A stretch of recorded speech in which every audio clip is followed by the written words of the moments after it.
Good afternoon and welcome, everybody. This would be the Jeff Cameron Show right here on 97.9 ESPN Radio. Great to be with you. How you doing out there? Everybody all right? Getting anxious about the game Sunday? Feeling it? Getting pumped? Kind of feel like we're going to win, don't you? I know. This has been a momentum-filled, a momentum-laden week. We've pressed forward towards this big matchup in the Sweet 16. I'm Jeff, that's Tom. We're online, ESPNTallahassee.com. Director Matthew filming the show for YouTube. Hello, YouTubers. How the heck are you? You want to email the show, you can, jcs at 979ESPNradio.com. And we'll post all 3 hours on Apple Podcast or wherever you, the word is whatever. I may have just said wherever you get podcasts from. It's a nice hat you got there. Championship hat. Yeah. Nice hat you got there. Oh, thank you. That's the home of the world champions. Okay, so I actually have to get something off my chest, if you don't mind, very quickly, because okay. it's for a listener. It's for a listener. Come on, listener. So the listener that sent us these hats, these New Era hats, where we got the boxes, okay, I never knew where they came from. Yeah. I was searching last week because I got a Buccaneers hat in the mail, another New Era one, and I see an email from a guy at New Era. He was saying, hey, just checking to make sure you got those. That's years ago. So, sir, if you're listening, I'm going to send you. I got to look it up. But I will send you a heartfelt thank you, not just here on the air, but via email. So thank you. The dude that sent it works for New Era? Yes, it was a New Era. My man. Yeah. My man. What's up? I think it went into my promotions folder because New Era's got me. You know, I usually get a hat or two. I get a Mets one every year. But I was looking for the order information, and there this popped up, and it said, 2018. By the way, I just feel so bad. Once New Era or Lids gets you, that's your ass. Oh, yeah. You can't stop the bombardment. It's all over. It's coming every day. Hey, look at this hat. Look at this hat. Look at this hat. Hey, how about this shirt? What do you think of this shirt? Never ends. But that dude deserves a hearty thank you right at the top of the show 2 years later. I feel like that's like the old President's Day, I'll get back to you thing. I feel so bad, though. I was like, oh, he's the one. That's the guy. His name is Rodney. Rodney, we love you, Rodney. October 16th, 2019, 11:41 a.m. It's a toughie. Rodney, if you come across any sweet-looking Pittsburgh Pirates bills, you just let me know. Or better yet, send them along. I'll thank you 3 years from now. All guests appear via the Phone Hero. We're done. Let's get it together. Phone Hero Hotline. Phone Hero specializing in iPhone and iPad repair. 2 locations, 2915 Cary Forest Parkway, 833 West Gain Street. Online at phoneherotlh.com. I was just on in Detroit. Get you some of that. Yep, I told him that Florida State was going to win. That's what I said. I said, look, I'm sorry Isaiah Livers is out, and I know Dickinson's a nice player, but we're just too deep, too good, too talented. You ran across the wrong hombre. Might as well be Emily Dickinson. Everybody's tried to work some sort of Dickinson connection in. There's a joke there too, boys. I hope you caught it. I hope you caught it. All right, so here you go. We're going to have Adrian Crawford on because he's awesome, and he does color analysis for Florida State basketball, and he was a player here, and I'm old enough to have documented his career as a broadcaster. I was doing that all those moons ago. And he's, of course, gone on to be a really good guy, talented in a lot of areas. Anyhow, that's enough of me propping him up. He's going to join us in the second segment, and we're going to get his insight on this matchup. And it's exciting. There we go. Well, Bankers Life Fieldhouse, let's get it on. Sunday, March 28th. Let me lay it out before you content-wise. There's a lot of it coming at you. It's flying from all directions. Tom and I have been doing sort of a podcasty show. This one was called Bellying Up. We're going to keep it that way. It's just going to be Bellying Up from here on out. That's going to happen a couple times a week, bare minimum, maybe more. We'll see. That's something that you've got to have on your feed in your future. We'll probably move it from the JCS feed that is there currently. It's growing and it's wildly popular, so we're going to have to move it somewhere else. Good response first day. Yes, that's a good All right. I can't promise you that it'll be any good, but we're going to do it anyhow, and you guys, you can tell us. So there's that. Second, we're involved in a charity golf tournament tomorrow. But we knew that given the circumstances and what's at stake, we could not leave you high and dry. It's the name of a early Def Leppard album. We knew that we had to come forth with something strong, so we decided, all right, here we go. We'll do a Jeff Cameron show today, so you get the full Monty today. Hey, no. And then from there, what you get tomorrow is 2 hours of Seminole headlines. Me and the boys just got done knocking out Seminole headlines. Quality edition of the program, followed by an hour Tallahassee Game Day court report. 3 hours, all new fresh content coming your way tomorrow while we raise money and do the right thing in this golf tournament. And I'm not going to lie. I'm excited about this golf tournament, just like I'm excited about this game, and I'm excited about all the different shows that we're doing today and tomorrow, and the one I was just on in Detroit, because that host was awfully nice. He laid it out there. And you know what he lamented? He said, well, it's great that our basketball schools are, our teams are meeting up on the regular in the NCAA tournament with a lot at stake, but I'm quite sure your fan base, Jeff, and I know our fan base would like to see these football programs get it together sometime soon, and we kind of talked about that. That's true. Yeah, the last time both programs were kind of close to it, we beat their ass in the Orange Bowl, right? We barely won the game against Michigan in the Orange Bowl, correct. We beat their ass. My favorite part about the game in the Orange Bowl was the height of petty, which is that of obviously a certain coach from Michigan who called all three of his timeouts when the game was lost. Because that's what Harbaugh does. That and wear pants that are too tight and tacky. Right. And then Jimbo at the end being petty in the locker room saying, all they were talking about is Peppers. Well, Derwin James didn't play. Yeah. Best player in America. I can note for you that Darrell Peppers will not be participating in the Florida State-Michigan basketball game this weekend. Not going to happen. I know it's a frequently asked question. We've done the checking around. Not going to play. He's not going to be available for him. It's a shame for them. Him, Isaiah Livers, both gone. All I remember about that game in terms of the funny moments, well, there are two of them, actually. One of them is the Keith Gavin kick return, which was just running over people. Yes, because he was completely tentative.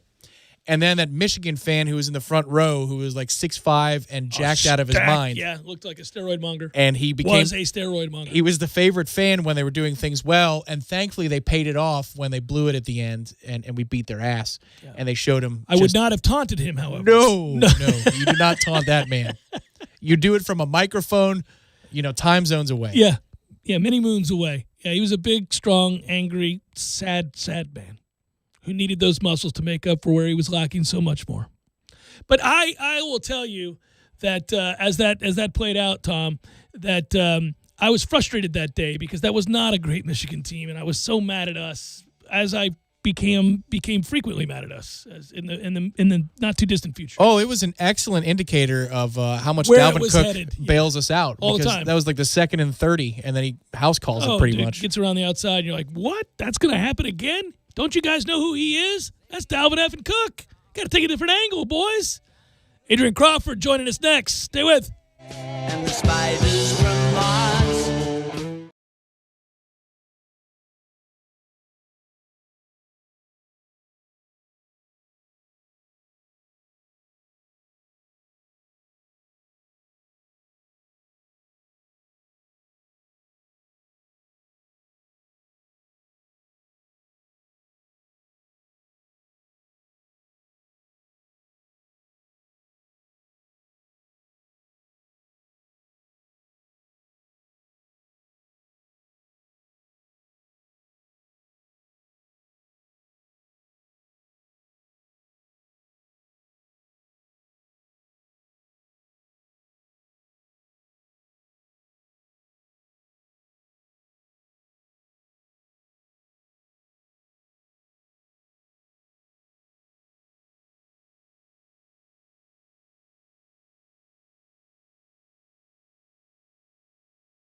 97.9 ESPN Radio. Let's do it. Let's bring in my man, Adrian Crawford, color analyst for Florida State basketball, former player. Joins us on the Jeff Cameron Show frequently to talk about all things Noles. What's up, brother? How are you? I'm doing well, sir. How are you? I'm good, man. We're in the Sweet 16. We are surviving in advance, baby. That's all we got to do right now. You know what's interesting is Florida State, you think about, really, this has been about defense. If you look at the last four teams that Florida State has played, so obviously the two in the tournament and the two prior, we've held teams to under 36% from the field. So this is somewhere along the way, while the offense sputtered, Leonard got this group to refocus and get after it on the defensive end. But my question to you is, did that patience and commitment to defense lead to a spark offensively? Because, Adrian, we saw it in the second half with 47 points against Colorado. The ball started to go through the basket. Yeah, I think it did. I think because, I thought one of the things why I think the ball got in the basket, honestly, Jeff, is that this group was confident. See, the fact of, like, the first game we played against Greensboro, we only shot 9 threes. As a team who is, one of the top, as a team who is, again, leading the ACC in three-point field goal, regardless of if you're 0 for 9, right, you got to shoot more than 9 threes. And I think some of that can be nerves. Some guys can begin to be a little bit, you get a little bit worried. But I thought this team was just confident. But I would but when you're trying to get into that flow, defense always helps. Again, you get a tap out, you get a steal, you get a finish, stuff like that. It gets the juices going. And I think this team also, they just have stuck with on the offensive end. I thought what they've done a great job is getting the ball from side to side. It's not getting stuck in one person's hand. I thought they did a good job. You've called Malik Osborne the key to tournament success.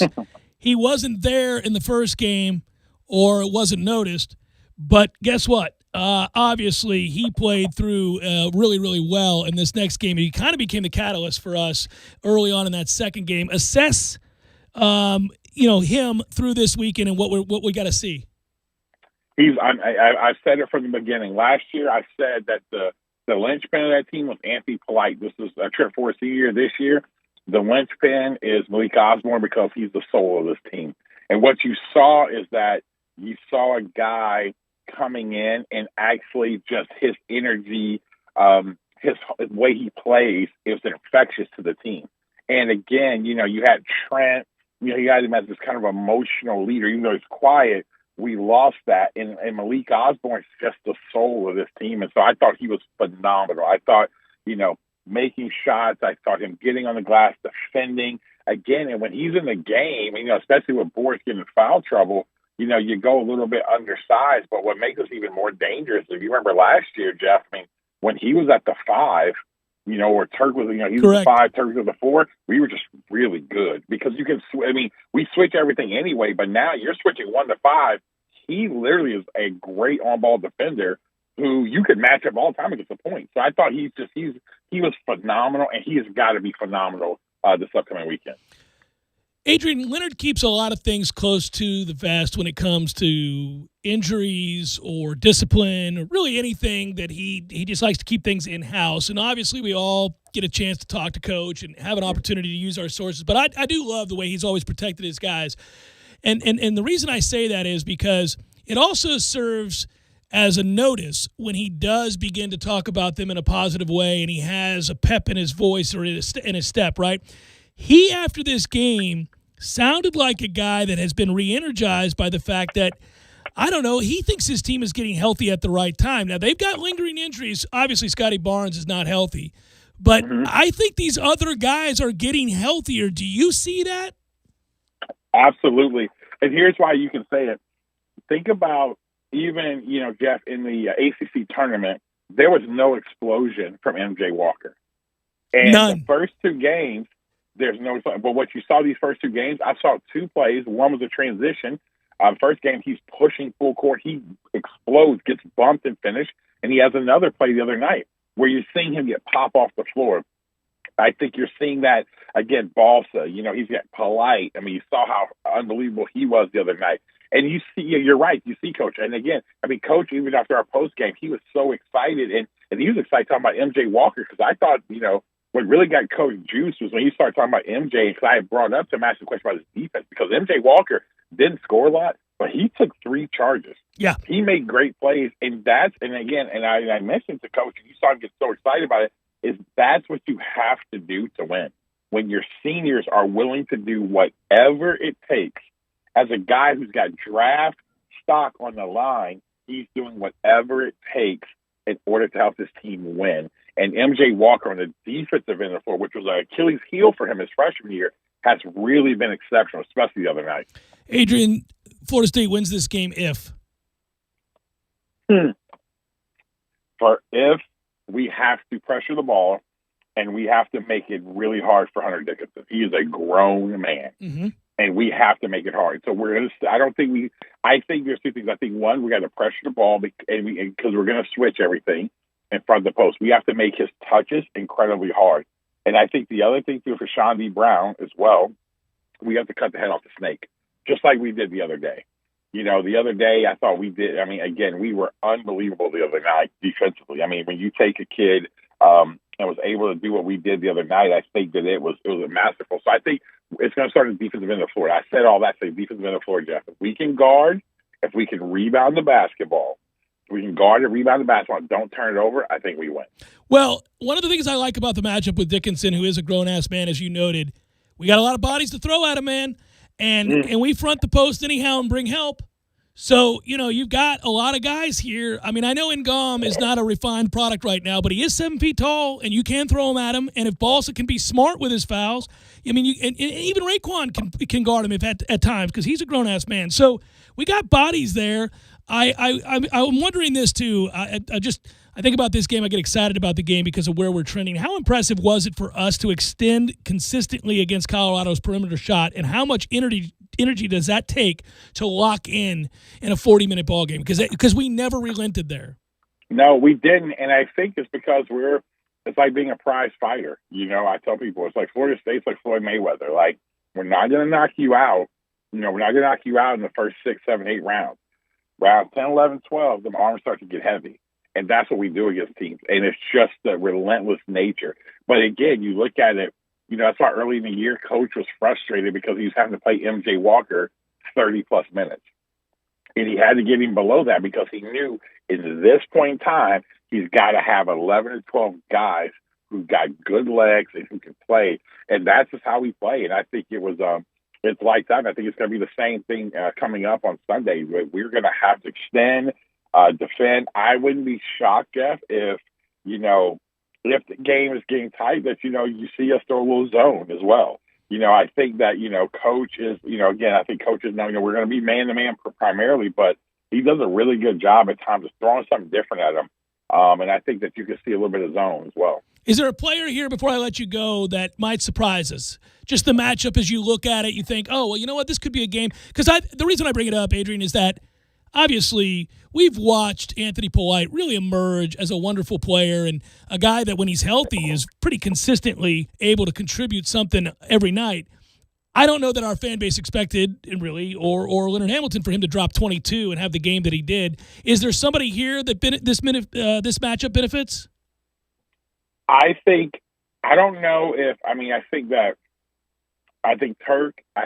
Turk is going to be important. I think Malik Osborne, because I think if we go, they're going to have to. This is one thing, when they play man against us, the one thing about Hunter Dickinson is going to have to come out and guard us. And so when Balsa goes to the bench, I wouldn't be shocked at times if we go small too, because he's going to have to guard us.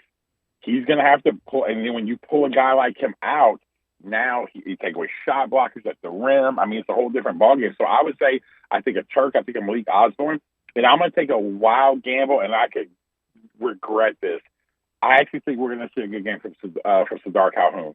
Woo! I'm not going to say it's going to be a long time, but I think we're going to get some little. I think he's going to give us a spurt that we need. Now, again, you can't play him long period of time. You can't do it. I'm telling you, you can't do it, man. Listen, I love the kid, and I think the kid. Listen, a year in his body, he's going to be phenomenal next year. Yeah. But but defensively, like, you only can have him in there because he gets so energetic and so going. Next thing you know, my man is randomly trapping the ball. He's running all over the place, and it's funny. But I tell you, he has those moments. So when he's dialed in, he's going to get you 4, 6, 8 points. He's going to get a steal. He's going to, and then his energy is going to get the team going. So I think if he can give us first half, second half a spurt, I mean, I think he can give us some coming up on Sunday. We got to get that junior college out of him, baby. He is so he is full JUCO. hey, I know I said I was going to let you go, but I'm going to steal one more. Did Jack impress you with his minutes, or was he just a body to give us rest? What did you think? No, listen. I'm so glad you brought that up, and I want to speak to this. That kid, I am so, again, as a former player, as someone who works with the team, like, I was so proud of him because, let me tell you, he has improved defense. Last year, he was a huge liability defensively. He's gotten so much better, and he actually came in and helped us because, honestly, you weren't getting anything from Calhoun, and you weren't getting a ton from Wyatt, but he came in, even though, again, didn't make shots, but he came in and helped us on the defensive end of the floor. And so, again, I wouldn't be shocked if you see him get the minutes and they kind of go from there. But I thought what was most impressive is defensively, he did a good job. And he really did. And that was one of the things where that's why they couldn't play him long periods of time because he'd get beat off the ball, off the bounce. But actually, when he got switch situations, he did a great job sitting down, keeping people in front of him. And so I think he could be another guy because you don't think about Logo Jack. He'll come in, man. He'll get you 2 threes in a row, and see those are the guys, man. I think that you just never know how it's going to go, and so this team is going to be really interesting in here, Jeff. Like I think if we start off well, this team is going to shock some people. Like I really do. I haven't felt that way. I just think it's going to shock some people the way they're going to play. I love it. Always appreciate it, brother. Be well. Thanks for the time. All right, thanks, Jeff. Take care, boss. All right, take care. Adrian Crawford, color analyst, Florida State basketball, known the man for a long, long time. His insights always appreciated. Got me pumped up. Got me excited. There's a groundswell from inside the program and outside of it. People are feeling it. We got to settle down. Well, we don't have to do anything. We're not playing the game, but I gotta keep control of my emotions. Tom, can't play the game on a Thursday. That's correct. The game's on a Sunday. Can't play the game on a Thursday. You got to be in the best position you could be on a Thursday. Yeah. Let's just be in this position here. Let's call it cool and then be ready to go emotionally on a Sunday. Now, damn it. Can't play the game. Can't play the game tonight. Dose!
Great song. Great musician. I wish I could have transported to Chicago in the 60s with her at a juke joint. Maybe a cigar and nowhere to be the next day. That is a dream to be able to do something like that. That's the that's the picture painted in my mind, right?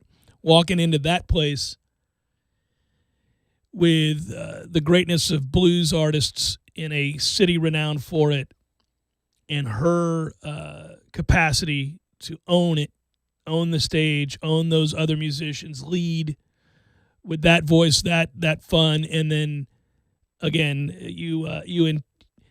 I guess you infuse all of that with a really good cigar and a little bit of booze and people who are like-minded, and you have a night for the ages. That would be ideal. Or if you could have found a way to transport over to Dave CC Club and do the same thing.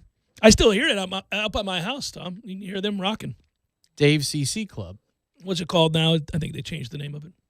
Oh, yeah. Well, that's because they do outdoor shows now. But Bradfordville? Yeah, Bradfordville Blues Club. It used to be Dave CC Club. You didn't know that, did you? No, I had no idea. Oh, here we go. Like, Show my age. Referencing? Dave CC Club is what that was before it was Bradfordville Blues Club. I used to go out to Dave CC Club every weekend and got to know those guys. And I would you could bring your own beer inside, and you could have a night. It was a good time. I wrote an article about it one time.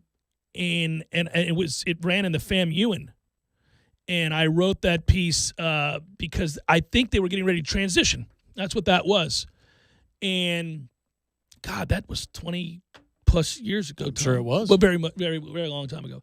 So there it is. You pull back the curtain a little bit, you realize it hasn't been called the Dave CC Club in a long time, Jeff. There you go. Yeah, that's age. Yeah, it's a Bradford Blues Club, but that was the Dave CC Club. That's like Marty McFly going back in time. I think it's over John F. Kennedy. Who the hell is John F. Kennedy? Yeah. They're doing outside shows now up there for the pandemic. It's great. Under the oak tree. Mm-hmm. Yeah. I've been monitoring. More. We need more of that and more places like that. That's the uniqueness of a community. That's how you differentiate yourself from the run-of-the-mill nonsense that goes on everywhere, not just Tallahassee, but everywhere. You don't want cookie-cutter stuff. You want unique things like that. That's why I was so worried during the pandemic that all of those kinds of places or anything that was unique to Tallahassee was going to go away. You know, the biggest thing, like what we talked about where you get nervous, obviously the lack of socialization and the inability to see people and be together. But to me, what I was most worried about, as you saw these small businesses in a lot of cases having to close or barely survive, was we were only going to be left with Walmart and Applebee's and, you know, things that nobody cares about at all, that are the same everywhere and provide nothing of interest or uniqueness. And that the Corner Pocket and that Bumpa's in places that are very of Tallahassee. Corner Pocket does not exist in Cincinnati. It exists in Tallahassee, Florida. Those places would go away. And then also the lack of diversification for options as citizens. So, like, to me, the thought of, I want to drive down a street where nothing is a chain. So I want to see a Mexican restaurant, a Cuban, an Italian, a Japanese, and I just one after the. Those are my options. Selfishly, these are my options. I feel like this tonight, or I want to go experience this cuisine tonight. I'm going to have Thai tonight, and tomorrow I'm going to have Italian. But not as served up by the Olive Garden. Mm-hmm. You know what I mean? Right, so like page 6 of the menu. Right. Yeah. So that's what I was most worried about during the pandemic. It's like, man, all these cool places are gone. They're going to go away. And we're going to be left with freaking Chili's. And then what are we going to do? You drink 2-for-1 margaritas all day? Well, but that's it.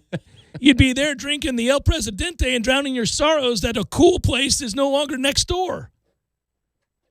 El Presidente is not bad, though. The El Presidente is delicious. And Actually, where's your favorite Chili's? I can tell you mine.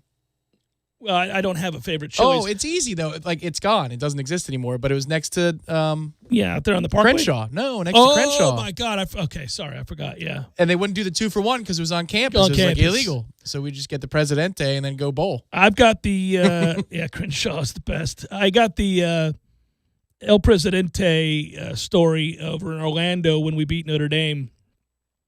We ended up. That's the way I phrase it. We ended up at a Chili's. This is the E.J. Manuel broken leg legacy. Yeah. So 2012. Yeah, I think it was calendar year 12. It might have just been, year 12. It was just before New Year's, so it was 11. Yeah, it was 11. Yeah. So I went over there to Orlando, met my buddy Joey, met Matt Britton, was Millar with us? I can't remember, but we were all over there. We'll say yes. And we had a blast. It was a good time. Christy was with me. And there wasn't as much enthusiasm there. I'm sure you were very happy she was there. I was happy with it. Everybody was there. They all there. Right. All the significant others. All of our wives were with us too. Is a better way of saying it. Thankfully, thank God, our wives were there. And we went to Chili's. It's a good save by me. Vassy with the quick glove. Lang standing on his head today. So we went to Chili's. Which, that's so Orlando that you would end up in a. Yes. It is so Orlando, and so we ended up at a what I would say is a GD Chili's. But that game, we were so excited about winning that game, and it was not attached, but pretty close to attached to the hotel we were staying at. Mm-hmm. I shouldn't tell this story, this version on the air, but we ended up at Chili's, and I was in a good mood. So we sit down. You chose the Chili's. You had Olive Garden Chili's or the Treasure Island mini golf course in the middle. Well, it's Orlando, so we would have been. Is that what this is? Oh, I think they're all called Treasure Island. Are they? It's like Pirates Cove, Yeah, whatever it is. Yeah, no. Plank Bay. Our choices were minimized by the commercialism that I'm disdaining, right?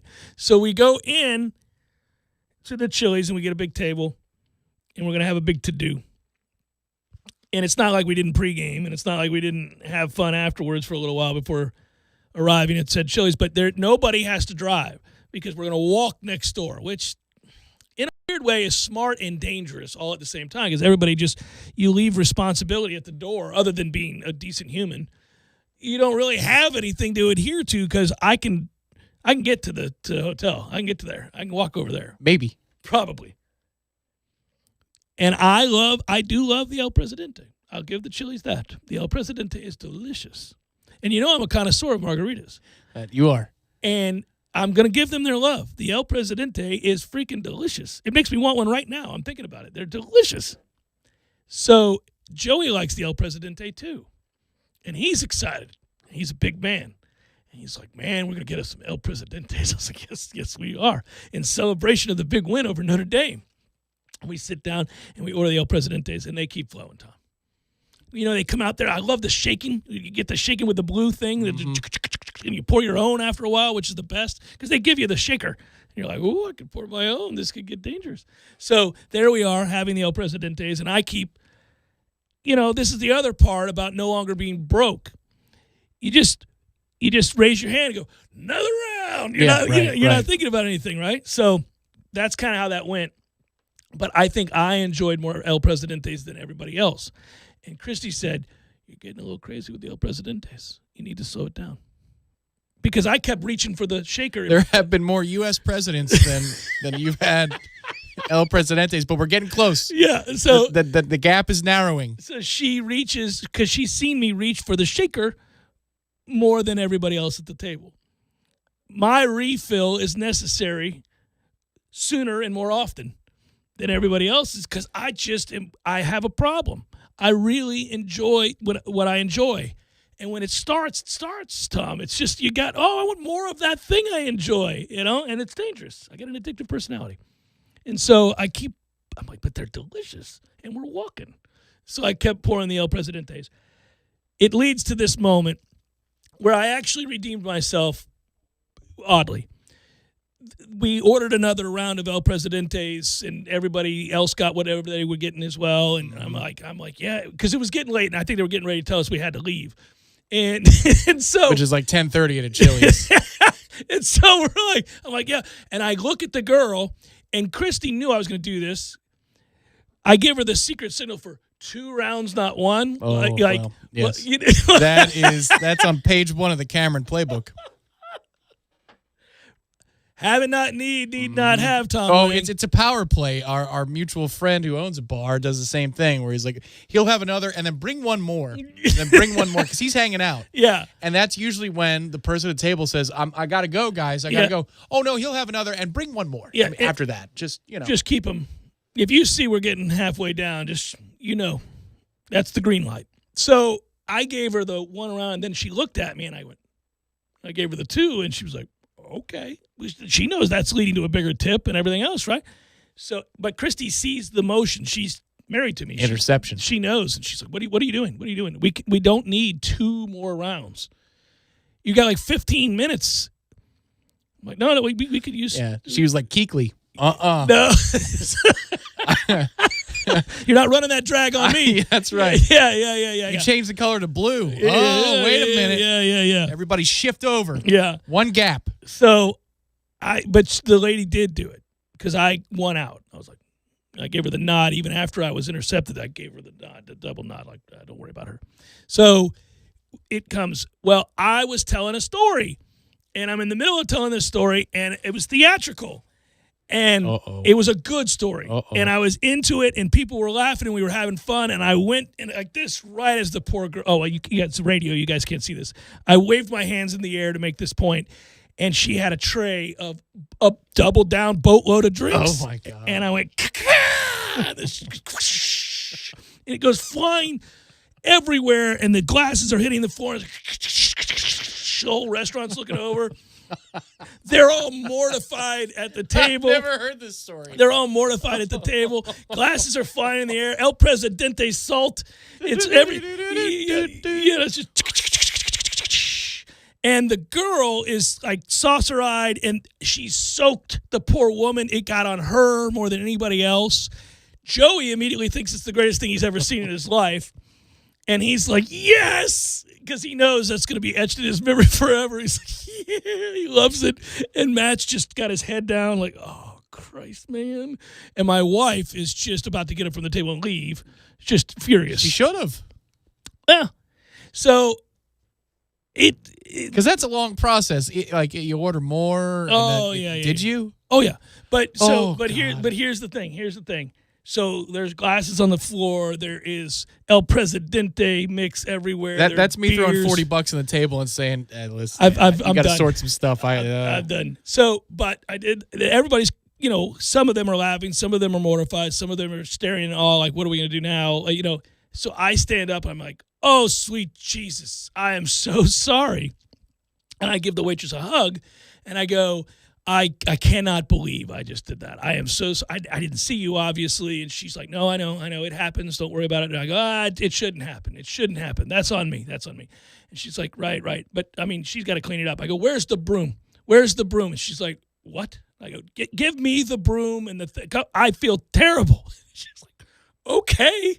So I helped her sweep up the glass and do all of that and clean the table and do all.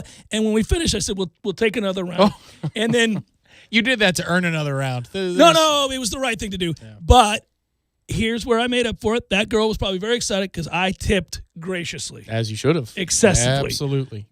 Very excessively. Yeah. And that was a $40 penalty right there. Easily. And I put that in the little thing that she's got on there, and there you go. I am so sorry. And she was like, okay, you guys have a great night. It all worked out well, no problems. But there's my El Presidente story, is that I got a little loose on the El Presidentes, ended up slinging them across a celebrating the giant win over Notre Dame. Hey, I thought we were going to lose that game. Didn't look good. Big rally with friends. The best part of that game. Walk into a hotel.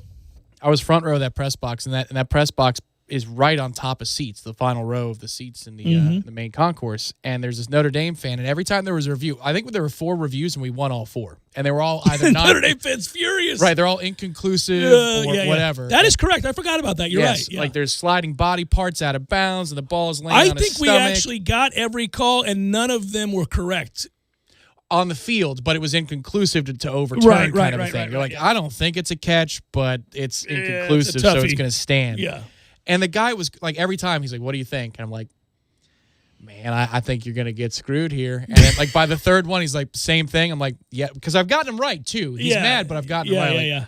I'm sorry. By the fourth one, he just starts laughing. He's like, I'm not coming back to you. I'm going to go down a window and talk to somebody else. I love that he's asking you. Yeah. Yeah. Oh, he's a good fan. He knew. He's a good fan because they don't show the replays Yeah, in those he's days. looking about, hey, man, what do you got? He's like, you got a TV there. Come on. Yeah, Give it to me. Lay it to me straight. Yeah, I'm like, yeah. You're not going to like it. It's going to stand. Yeah. He's like, what do you think? I'm like, it shouldn't, but it But will. it's going to stand. Yeah. He's By the letter of the law. They go, okay. You turn around. The famous Chris Ricks game against the University of Florida down in Gainesville, there has never been a greater screw job against a team than what happened to Florida that night. They got screwed. That's why they changed the officials. I know, but they got screwed. Used to be visiting conference, visiting officials. Which way to Sunday? It still makes me laugh. It's ridiculous. Some of those calls. Jesus. I mean, what are we? Okay. That's crazy. So proof positive that happens. You know, you saw the NHL had a problem with that this week. Well, now that's potentially a very dangerous situation. It could be, but if you talk to any fan of the NHL for any time, they know that stuff happens. But you cannot. You can't get caught on a hot mic. Well, you can't get caught on a hot mic, but you also can't say, I need a foul. What are we doing? Yeah. No. That actually disappointed me. I'm more disturbed by that than maybe you are. What are we doing? No, if it's just understood, Tom, then what are we doing? I agree, but it's also the tradition of the sport. If you've got 3 power plays in a playoff game, for example, and the other team has none, the next thing that's even close, a phantom call is coming the other team's way. Okay, so here's we don't have time, but what I'd say about that is it's understood in all sports. If things are incredibly lopsided, we know there have been enough 50-50 calls that weren't called and enough missed calls to warrant a little even and out. So what I would say is, that's fine, but you can't make up a call. It has to be something that you weren't calling earlier that is a foul that you conveniently now call. But it is a foul. It's not a foul. You can't just make up something because I want a call to even out the numbers. It's got to be, he did push off there. I'm going to go ahead and call it this time. It can't just not be a foul. Well, I haven't looked at the play, but he says, I wanted to call a weak one. I think this is what he said on the mic. Yeah, we all knew that. I mean, that is as old as my hockey watching has been. You just knew that was going to happen. I get human nature, and you're trying to even things up, man. Just can't make up a call. If he said that, then fine, take a weak one. But don't be out here making up calls. Now we get into game fixing. Yeah, and that obviously what happened in the NBA. You got a guy just making things up based on his bet. That's the very definition of the integrity of the game coming into play like it's wrestling. We're done here. It's not even a real contest anymore. A guy's just making things up as we go along. The way they did in the famous Minnesota Timberwolves, Los Angeles Lakers playoff game where Kobe's not touched, but they could not have the Lakers lose to the T-Wolves in round 1. No, 100%. And to the ACC's credit, I don't know. But I know it's in them. Flanagan in 12, the game where we turned it over 5 times. Right. He helped keep us in the game, too. Oh, yeah. They found some things. We were in the proper press box inside for that game, and I recall 3 instances in which what in the... You're like watching the play, and then here comes the flag 3 seconds later, and it's Flanagan. It's Flanagan himself. Love you, you Irish son of a bitch. I love you. For one day. Way to go, Flanagan. I didn't know he had that in him. He has love for us. Who knew? Well done, Flanagan. We know what the league needs. It's Jeff Cameron Show, 97.9 ESPN Radio.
Hour number 2, Jeff Cameron Show, 97.9 ESPN Radio. Thanks for tuning into it. Hope you're well. Redemption Thursday, sort of a / Libations Friday edition of the Jeff Cameron Show. I say that because I want to lay out before you our schedule, the way things are going right now.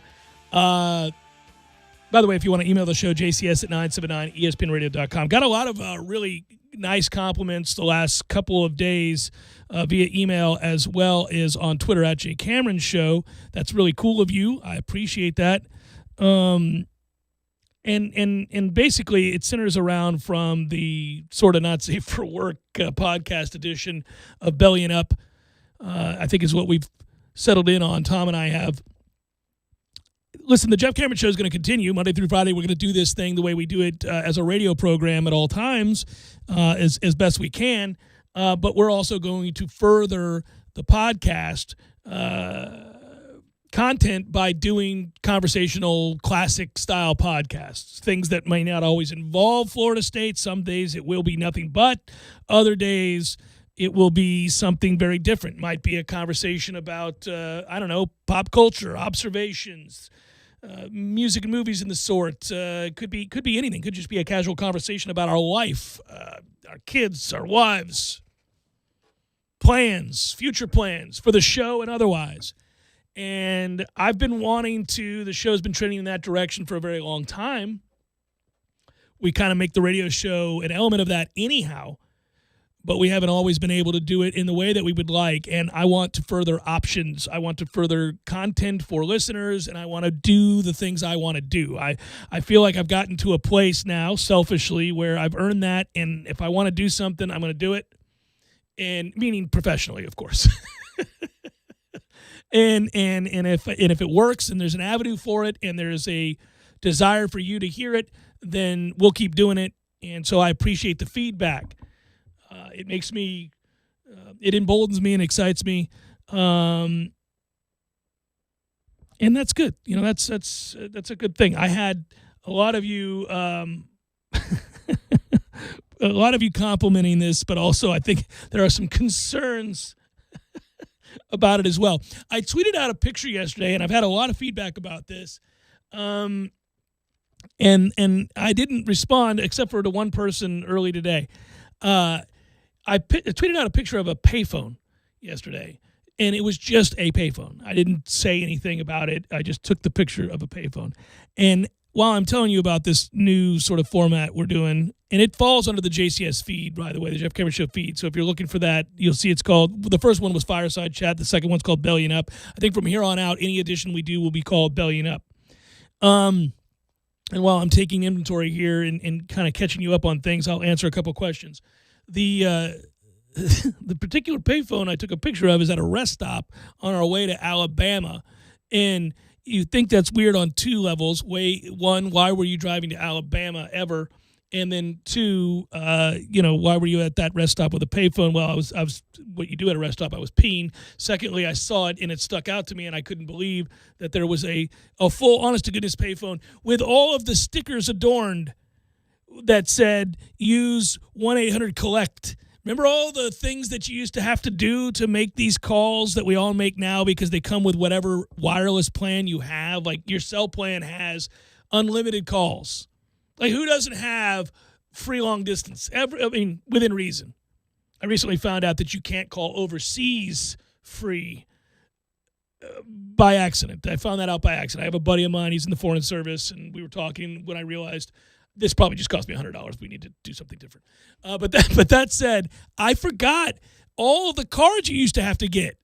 You could get a calling card, a literal calling card, AT&T's calling card or whatever it was. And if you called certain numbers at a certain time of day and you had to dial 16 digits before you dialed the phone number you were going to call, then it was like 30% off or free for that 5 minutes that you had.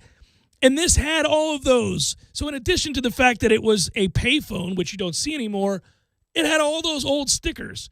And I was quickly taken aback, and I took that picture. And you know what else I did? I checked the little thing for change. I was looking for change. You always got to stick your finger in there and get the change. You know, by the way, that was a thing for the youngins. if you walked past a payphone, and they were everywhere, they were omnipresent in the airport, there were hundreds of them, going to the grocery store, they were back to back, they were everywhere. You checked the little thing for change, and you frequently found a quarter. It was crazy how often that paid off. You went, look at that, got a little change for you. Got a quarter. I might get a Starburst.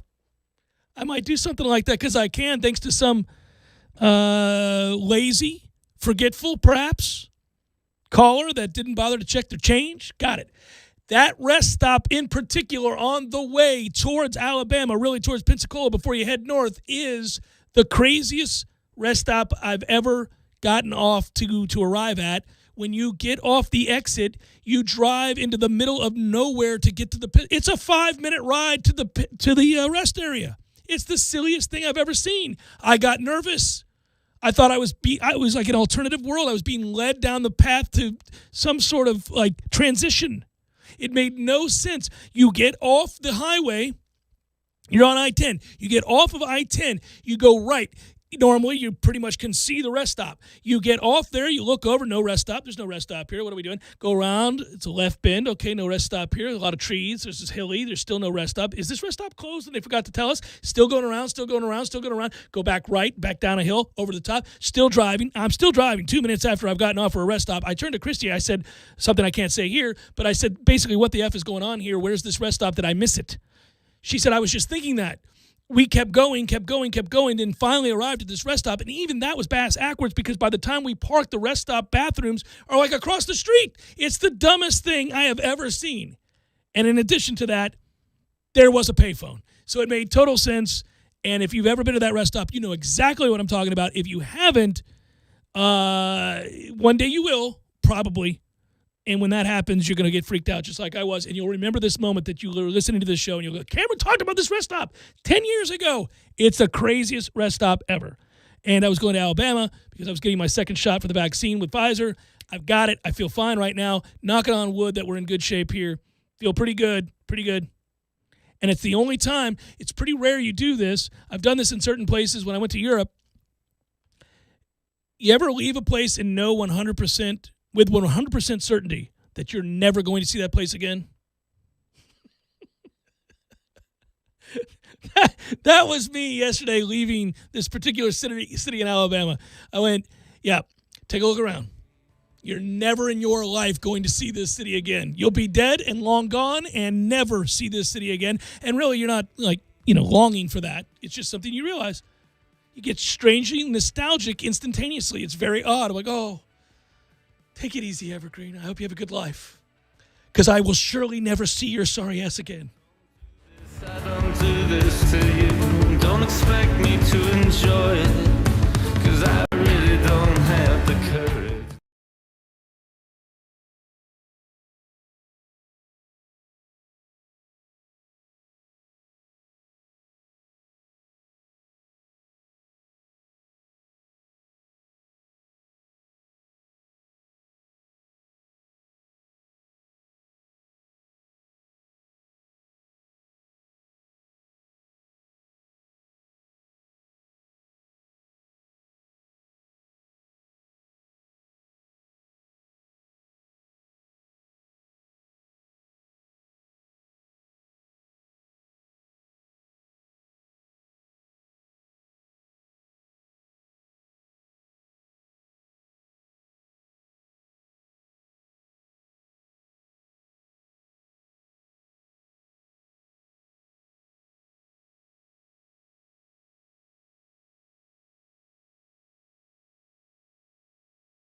I'm gonna give a doffing of the cap and an acknowledgement of a touch of class by Ian Poulter yesterday, who straight boat raced Rory McIlroy in a match that is humiliating.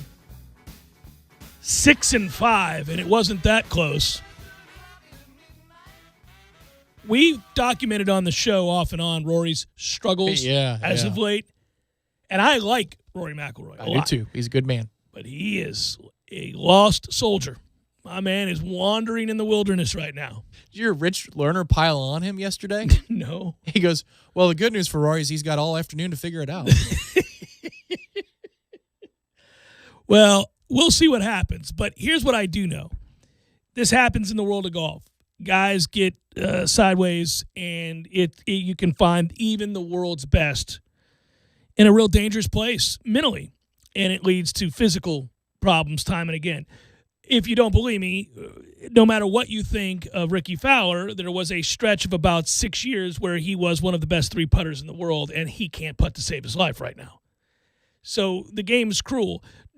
Jordan Spieth, renowned for draining 20, 30, 40-foot putts like it's his job, fell into the 200s in putting in the world in 2018 and gave a press conference yesterday after winning.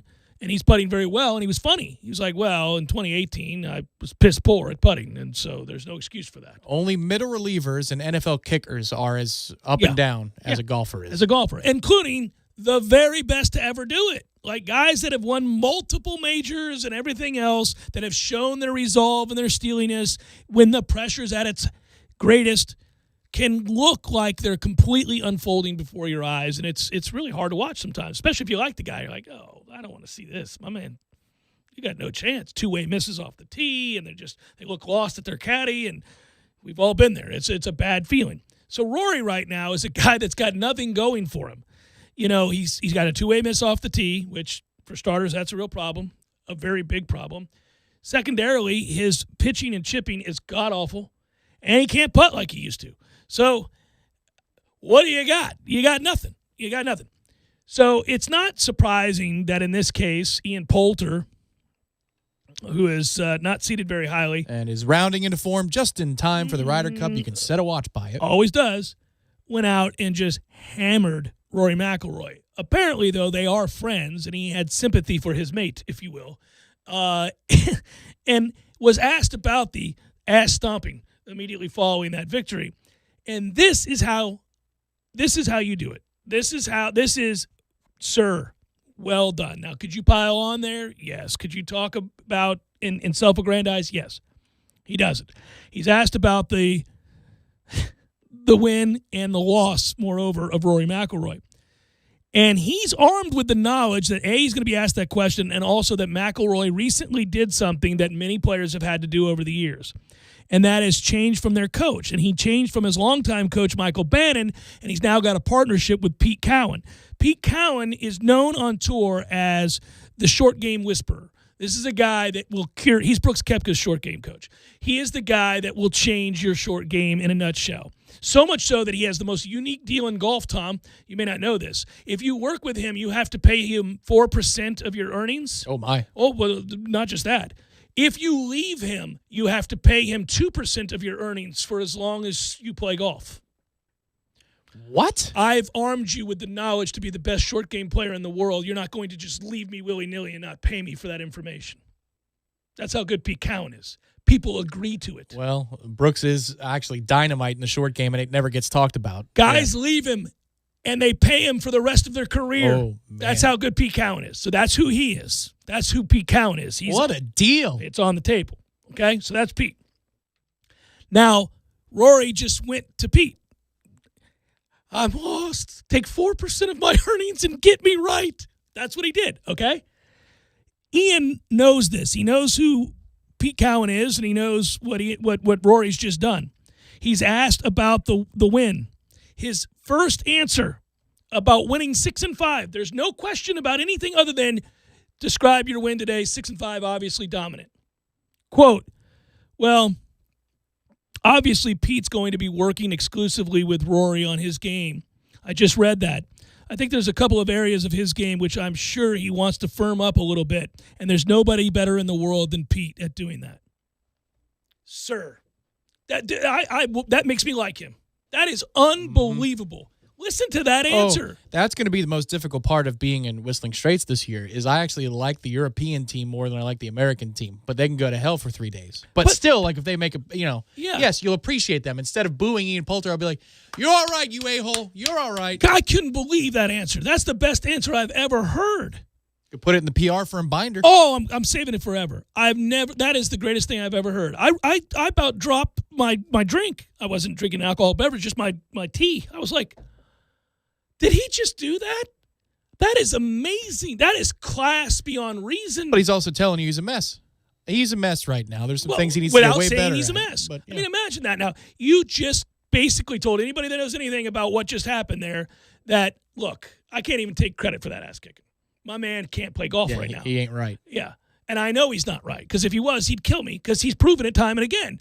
But so therefore, I'm not going to dance on his grave. Mm-hmm. I'm going to let those insiders who know better understand that I know. And they'll be paired together on Thursday and Friday and take 4 points from our ass. And Rory will love Ian.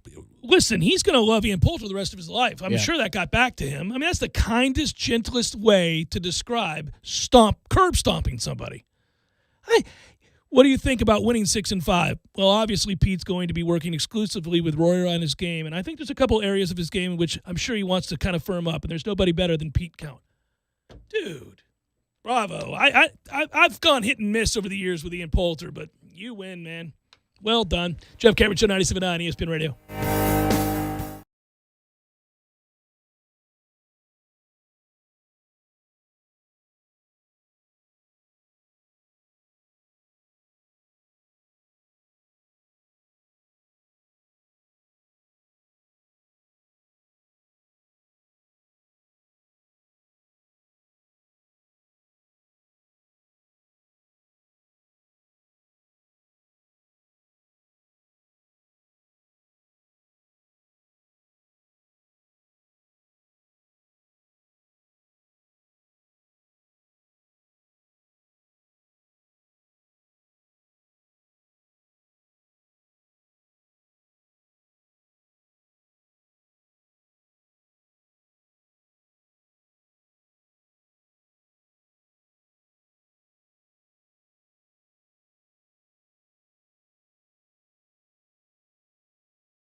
Points bet Tampa Bay, that'd be the Buccaneers, have gone from plus 1,200 to plus 525, almost odds-on favorites to win the Super Bowl now. The Chiefs were plus 600, now plus 500. And this all stemming from the fact that the Bucs kept everybody. Bring me everybody. We've got all of them. Starting with Shaq Barrett. Next in line, Chris Godwin. I'm not going in order of signings, just probably importance. Those two are maybe the same in terms of importance. But obviously, you get Levante David as well. But then you start throwing in the mix and Ndamukong Suh and a Rob Gronkowski and the kicker. And we go on and on and on. Ryan Suckup, I know, is a kicker, but he was hugely important. If he's anything close to what he was last year, that's a massive signing. And you just go down the list time and again. And I know that these ranking systems right now are looking at teams in free agency that improve their club to take a step forward. And the Bucs largely get overlooked because they're the reigning Super Bowl champions. But I think the team that improved their odds of being great and winning a Super Bowl the most this offseason has been the Tampa Bay Buccaneers. It's got to be devastating for everybody else because all those other teams are desperately searching because they sucked. They had real holes to fill. If you're the Raiders, if you're the Patriots and you were god-awful last year, you're desperately signing people because you weren't any good. You were 500 at best. There have been a few teams that were already good that added to the ledger. But if you wanted the best way to unseat the Bucs, you needed them to lose Shaq Barrett. You needed them to lose Chris Godwin. You needed them to lose Rob Gronkowski lines up most games as the best tight end on the field every week when you factor in him as a blocker. Yeah, I think he's a below average league offensive tackle in the way he blocks. Yeah. I mean, it's crazy. And that's insane for a tight end to be able to be that good at blocking in the way he does it because he'll take on ends and linebackers just as much as he'll take on, safeties or something like that. But what I think is now this draft, picking 32nd if that's where they stay. You can trade back if you want to. But best player available. There are some holes in the future that you'd like to fill. Defensive interior. Absolutely. And Ndamukong Suh's not going to re-sign every year. However, if there's somebody who can make a difference right now on this team, you do not have a glaring hole, which is awesome. You are in the driver's seat yet again for the next phase of roster building, which is the draft. Yeah, the more I look at all of these lists, of which there are many, and they're good, they're informative, it's a way to obviously inform the conversation. I mean, the Packers puked all over themselves. What are they doing? I don't know what they're doing. This is not a team that dramatically improved where they were. And, I mean, they hosted that game. That's I don't know. I feel like the Bucs, now that they already know what they are, it came together in that postseason. They'll be better next year. They'll win the regular season division title. They'll probably go 12-4, 13-3. So those road games that they had to win in every game in the playoffs, nay. They're going to be playing at home before a riotous crowd. Veterans everywhere, talent everywhere, an offensive line that protects the best quarterback in football. They also get O.J. Howard back, and we didn't even have this guy for the stretch for the vast majority of the season, and he was emerging in the game I was at against the Chargers. He was becoming a weapon. If he's close to 100%, what are we doing? Yeah, I think if he's 100%, then you can either trade him or Brate and get a haul for him. Well, you would trade Brate. Because Brate's stock is up because of the reliability of what he does. I love Brate, but you would trade him any day of the week compared to Howard if he's 100% and bought in. I agree, but I also think that the film would tell you that Brate is where he should be more often. Howard is less predictable, and for a team that values predictability from a position that really helps the quarterback, that might mean that Brate is not as valuable, but close enough, and he bridges the gap between their athleticism. I think you got two good carrots to dangle is basically what I'm saying. Yeah. You're going to need some space to make some moves, I would think, in the season based upon injuries and attrition. And what's assumed there, understandably, is that Howard is not going to continue to improve to a level where he can be relied upon to be where he's supposed to be, coupled with way more athleticism than Brate. So, to me, had he not gotten hurt, that marriage was only going to grow stronger. Right. And he would have been where he's supposed to be because Brady's going to demand that. And that's the other thing is you've got the red ass demanding these guys, all of them, veterans or not, to do all of the little things. And he's the only guy. I mean, unless you had Aaron Rodgers or, a few other guys in this league, very few, he's the only guy that can tell Ndamukong Suh something. He's the only guy that can tell Shaq Barrett or Levante David or Cam Brate or, well, obviously Rob Gronkowski or anybody on that offense. Mike Evans. Yeah. He's the only guy that can tell them this is what you're going to do. Yeah, I think he's the only one that could tell Suh. Suh doesn't care for Aaron Rodgers, and we saw that in the first matchup. Suh doesn't care for anybody. I mean, he's not a fan of people, which I love about him now that he's on our team. Right, but he wants to win. He likes winning. He got that ring finally. And, look, you don't come back after you've won the ring and you're a veteran like him and you've made all the money he's had. You only come back to win another ring. Yeah. Oh, well, but he wanted to, and I think he wants to make a certain amount of money. Like there was a weird comment he made after the Super Bowl was over. It's like, I've moved around a lot. I want to set my roots down for a few years, and obviously I can still play, and I want to make a little bit more money in my career. So I was like, okay, all right, there you go. This is a perfect situation for you, sir. Do you think Suh? I like that kind of honesty, by the way. Do you think Suh gets pissed when he looks at Nebraska? That guy built their weight room. That guy gave millions of dollars back to Nebraska.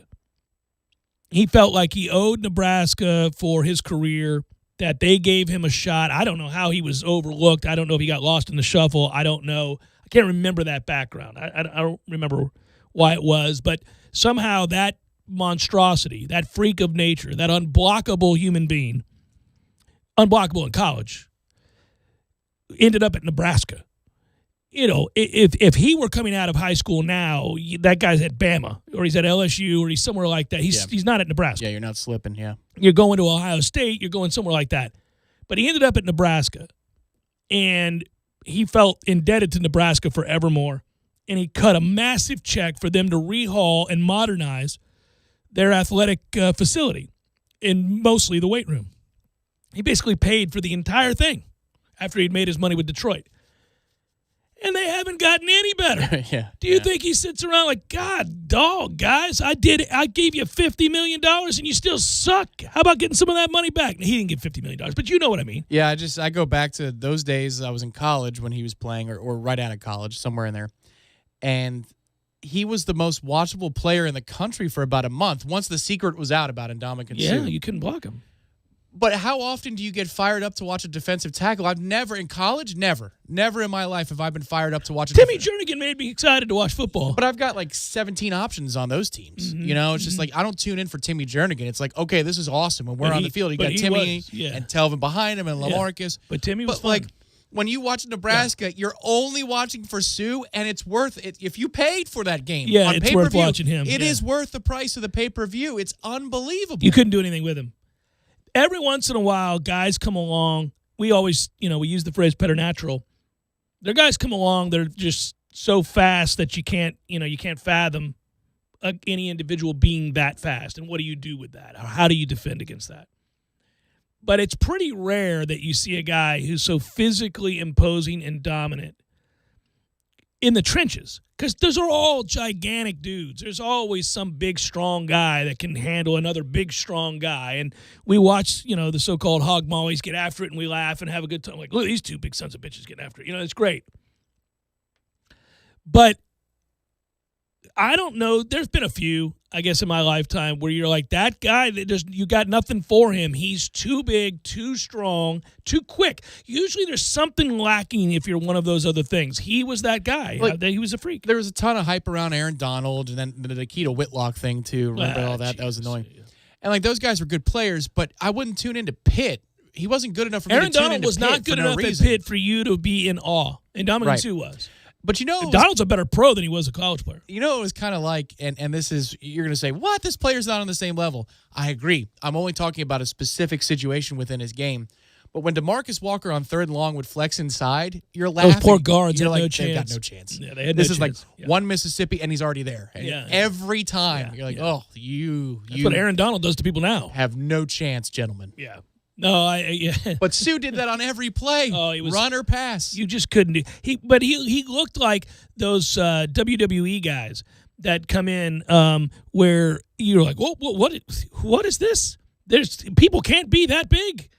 What are you gonna like? It leaves you usually saying, if this were real life, that guy would be dead. Like Braun Strowman.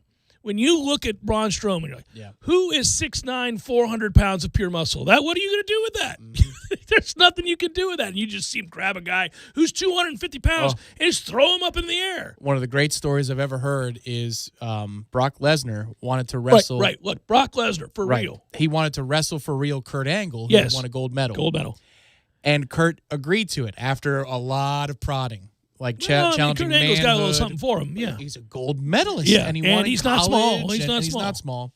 But I mean, Brock is a much bigger man. Yes, but it's specifically wrestling, not street fighting to the death. Yeah, no, right.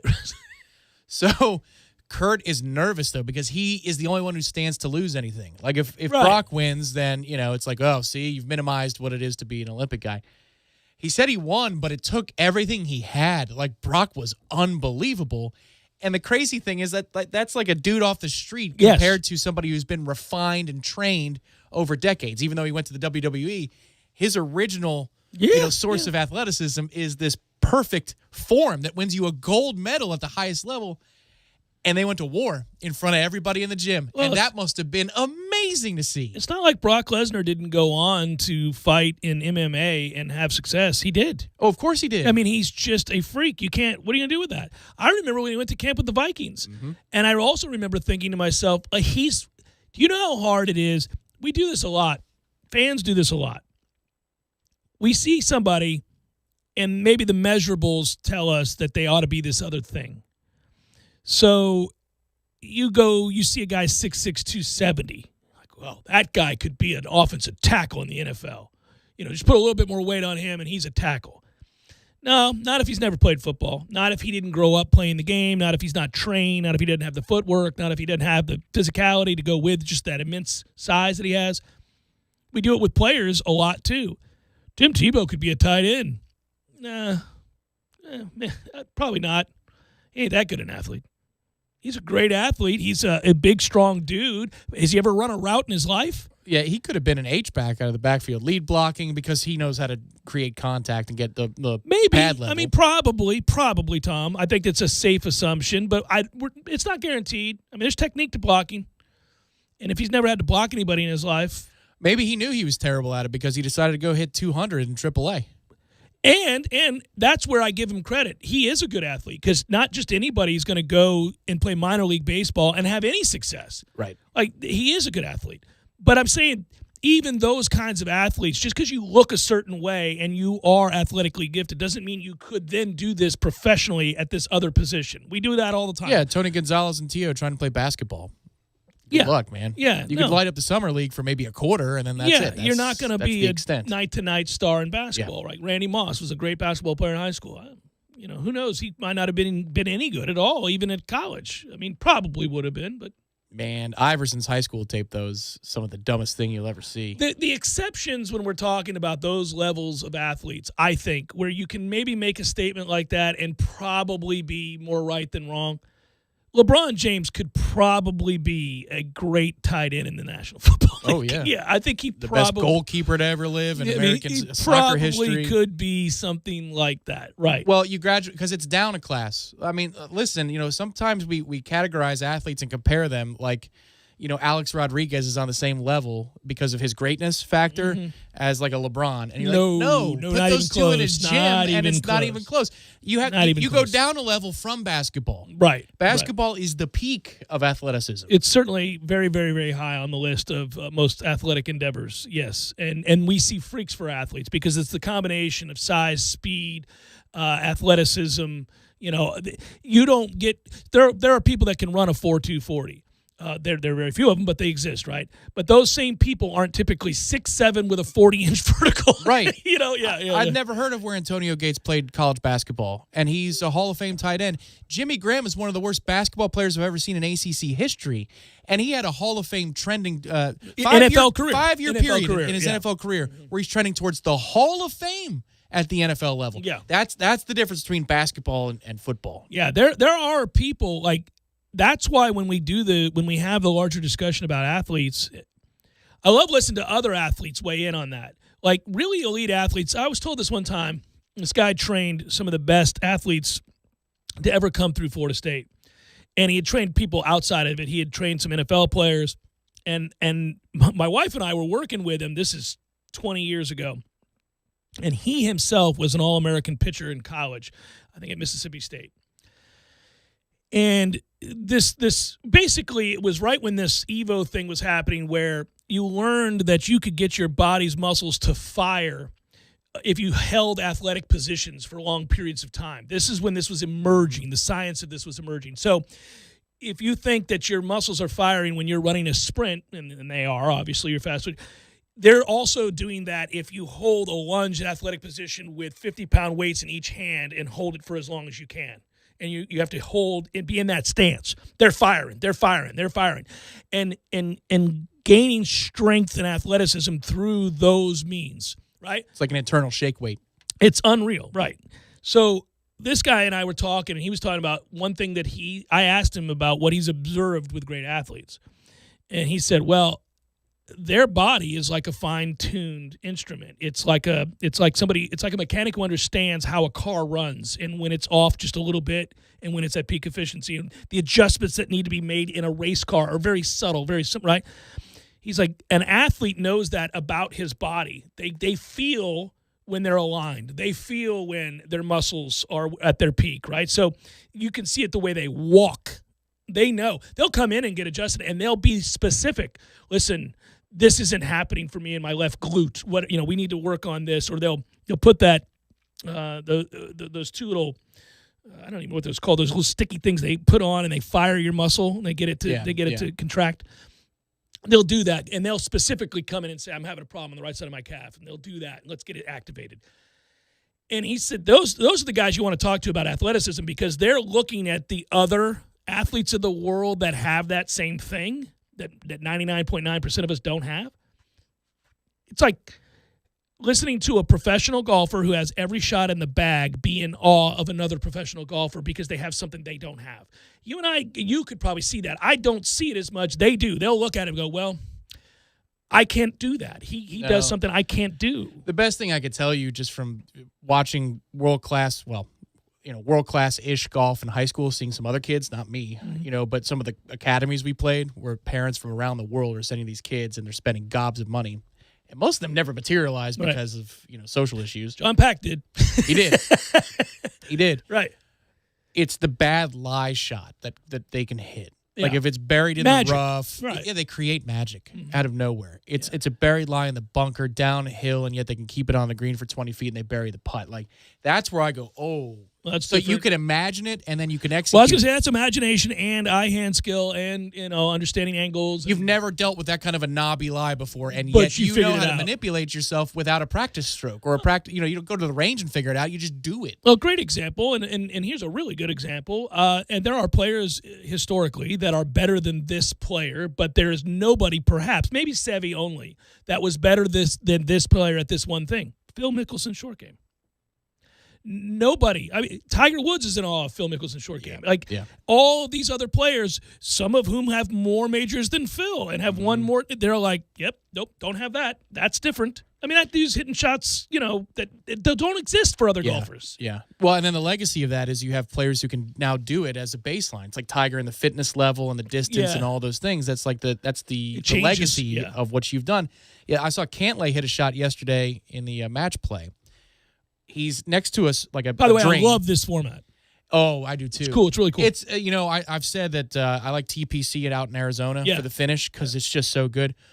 Well, this for the match play, the way this course sets up in Austin, but is also perfect. Also, the format where they all play each other in their pod. Yeah, So you're not out just because you lost yesterday. Here we go. Yeah, correct. That's cool. So Cantlay is next to a drain cover, and he decides not to take relief, and he's hitting to a green that's on a downslope, right? And he picks it so clean, like off the club face. I'm already in awe. I don't care what it does. Yeah, you hear it, and you can see it. You can see the way it comes off the club. club. It's purely off the club face. Yeah, it's screaming in from a decent height to a downhill green, running away from you, like, and there's water on the other side. Gone. Right, and it checks up completely, and then it barely falls over the edge of the hole in for a pitch from about 35 yards. You get the hell out of here with that. If I honestly believe if Phil Mickelson didn't exist, I don't know that shot does. Right. Because that is just absurd. You would never try that. And I don't care. You talk about the grooves and the new golf ball. The things that these guys can do, and much the same across any sport, the things that basketball players can do now in the dunk contest would have won every dunk. They finished in fifth. Would have won every dunk contest for 15 years. The only thing I'll say about that is the imagination was born out of what Jordan and Dominique did. Like those, Dr. J originally, those guys paved the way, as you're saying, for these guys to come up with these dunks because they did things nobody had ever done. So if you plopped Jordan with his vertical and athleticism into today's game and there had been some other guy that paved the way, Jordan would have surpassed all of those guys. Like he was that kind of freakish and imaginative. Maybe. That's how you become. Jordan is like, no, but that's how you become an all-time great. Okay. Muhammad Ali was so transcendently good as a heavyweight, it translates to now he would have beaten these heavyweights' asses, all of them. Oh, probably because nobody prioritizes that anymore. If you're talking about the pool of athlete that participates in heavyweight boxing, it's not the same. What I'm saying is name your best heavyweight post-Ali. They're losing to Ali. Tyson's losing to Ali. Well, Tyson proved he'd lose to Ali because, hell, he loses to, half-asses. So all those guys lose to Ali. He was the perfect combination of size, speed, strategy, strength, toughness, intelligence. Some guys do. Some guys translate. And they do for the ages. And Jordan's in that category. Yeah, I think he'd be an exceptional player right now. I don't know that he'd be far and away the best player in the game right now. Well, LeBron would have an argument for him, but nobody else. Nobody else. Maybe. I mean, at some point we get so far removed. You're talking about 30 years. At some point. But I would argue that Wilt Chamberlain would be a dominant player now. He was that kind of – he changed the game forevermore, right? I mean, they changed rules because of Wilt Chamberlain. You'd have to learn how to shoot a three ball now. Perhaps, yeah. That is all born out of changes in the game, not in an inability for that person to do it. That's just like the way we play the game now has changed. I keep waiting for this because Shaq, I think, would dominate in today's game. Because Shaq is that kind of – who is that? That's the biggest freak we've ever seen. I'm waiting for a team to do what I think New England's trying to do in the NFL. What I think he's efforting to do until he can figure out his quarterback situation. You zig, I'm zagging.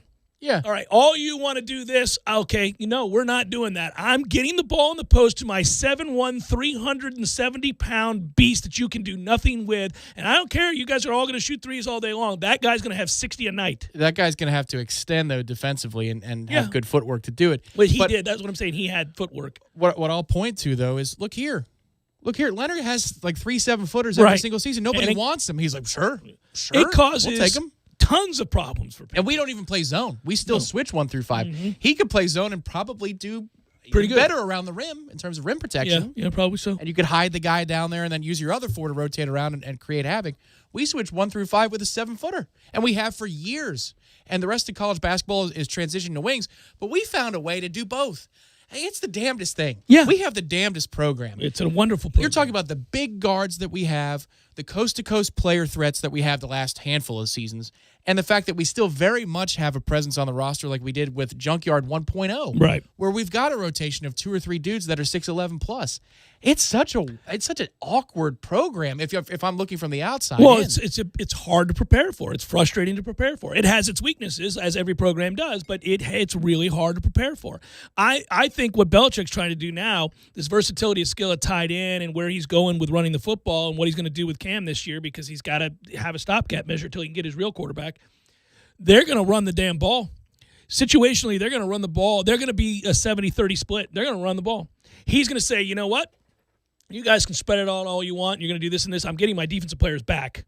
So we showed the year before we can handle that. It's the race to 21-24. Right, and I'm going to shorten the game, and I'm going to bludgeon your ass. And if you don't have the heart or you're not healthy enough on a given week, then you can't. You're not going to stick your head in there. Fine. Well, and that's true. That probably gets you 10. That probably gets you 10 wins. What I mean is, until he gets it to where he needs it, right, he's going to win 10 games. Well, that's where the genius of Jimbo would be if you don't have the talent and you shorten the game, right? Not that you have gobs more of talent and you shorten the game. That's what. Yes, I could see that. Yeah. But yeah, you can also see that. All right, philosophically, Jimbo is not too far from Belichick on the tree, given that Saban is the common tie. Jimbo loved the concept of double tights. Because it makes your defense reveal what you're in. Exactly. Yeah. Which makes the read for the quarterback easier. So whether or not it's Cam or a rookie, let's say they go get Mac Jones, they go up and get him. Yeah. Which that's danger mode. Uh-oh. Yeah. But it's simple reads. That's a kid who can make a read pre-snap like nobody's business. Well, and now you're giving him the cheat code book on. And he's also going to help Cam. Cam struggled. Right. Worst case, if they don't get him, they don't get the quarterback they want. Yes. Yeah. Yes. He's going to help Cam. He's like, you got one read. Come on now. I'm going to run your ass. I'm going to run your big ass, and you got one throw. You're going to know it pre-snap too, Cam. You're going to know it. So let's go. How's Matthew supposed to label this segment for the podcast? I don't even know what this was closer to the belly up. Yeah, but it was fun. And we prattled on, and we're going into the 5 o'clock hour, and now we got some commercials to catch up on. We'll be back again. Chef Cameron Show 97.9 ESPN Radio.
Final hour of the Jeff Cameron Show, at least for today. Thanks for tuning to it. Hope you're well.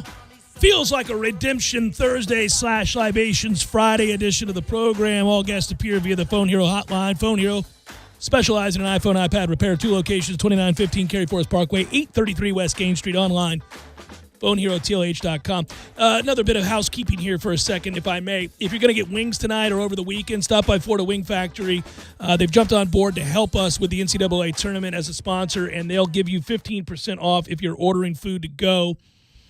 Whether you call it in, order online, or if you're sitting at the restaurant itself getting wings to go, and they have 30 different flavors, you'll get 15% off. Just say promo code JCS. I want to promo code this thing. Little JCS. Give me my discount. There you go. You got that. Wanted you to know that. It's a good thing to know, and I like their wings. We like knowing things here. Knowing things. It's important. Have you been doing, I'm assuming you have, you've certainly had to begin to delve into the numbers. There's been an awful lot of fun. It has been an awful lot of fun for all of us to read what you and Malagon have done with the Hamalytics on warchant.com. Have you begun the process here as we look ahead? Now, by the way, a reminder, tomorrow, Tallahassee Game Day Court Report for you. We'll have an hour dedicated to this game, so there'll be more details to give you there. But I'm assuming you've begun to do the research here, and what's, if anything, up to this point has stood out to you? So I've looked at some of the things for Michigan just in general, because remember, as I said, I believe it was on the Belly Up podcast that we're doing these days, that I look at all these teams, and I played every game in the tournament. I played but 3, through the first weekend. I played every game. So what I saw with Michigan, here's the short answer.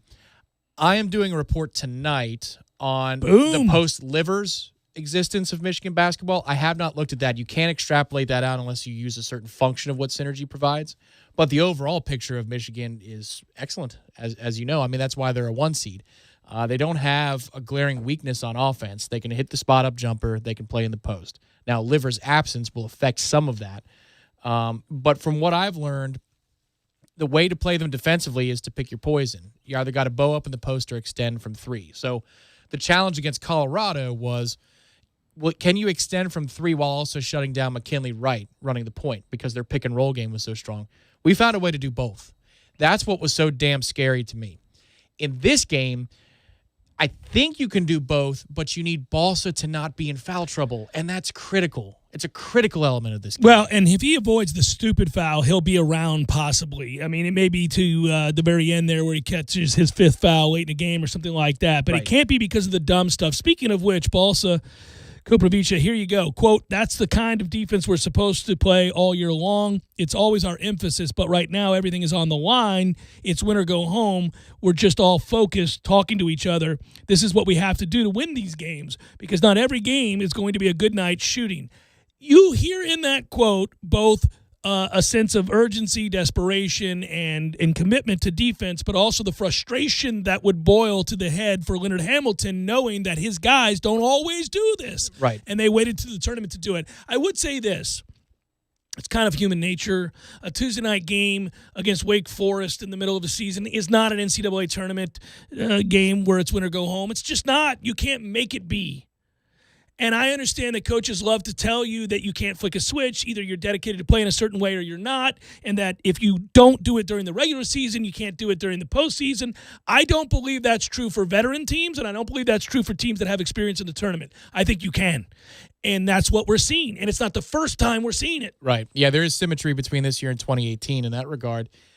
Defensively, just to give a quick breakdown on Michigan, they defend the jump shot very well, the perimeter shot, top 20% in the country. But there are some glaring weaknesses, one of which might actually favor, I know, hold your breath for a moment, MJ Walker, because in the pick and roll with the ball handler, handling the action, finishing the play, they're in the bottom 20% of the country.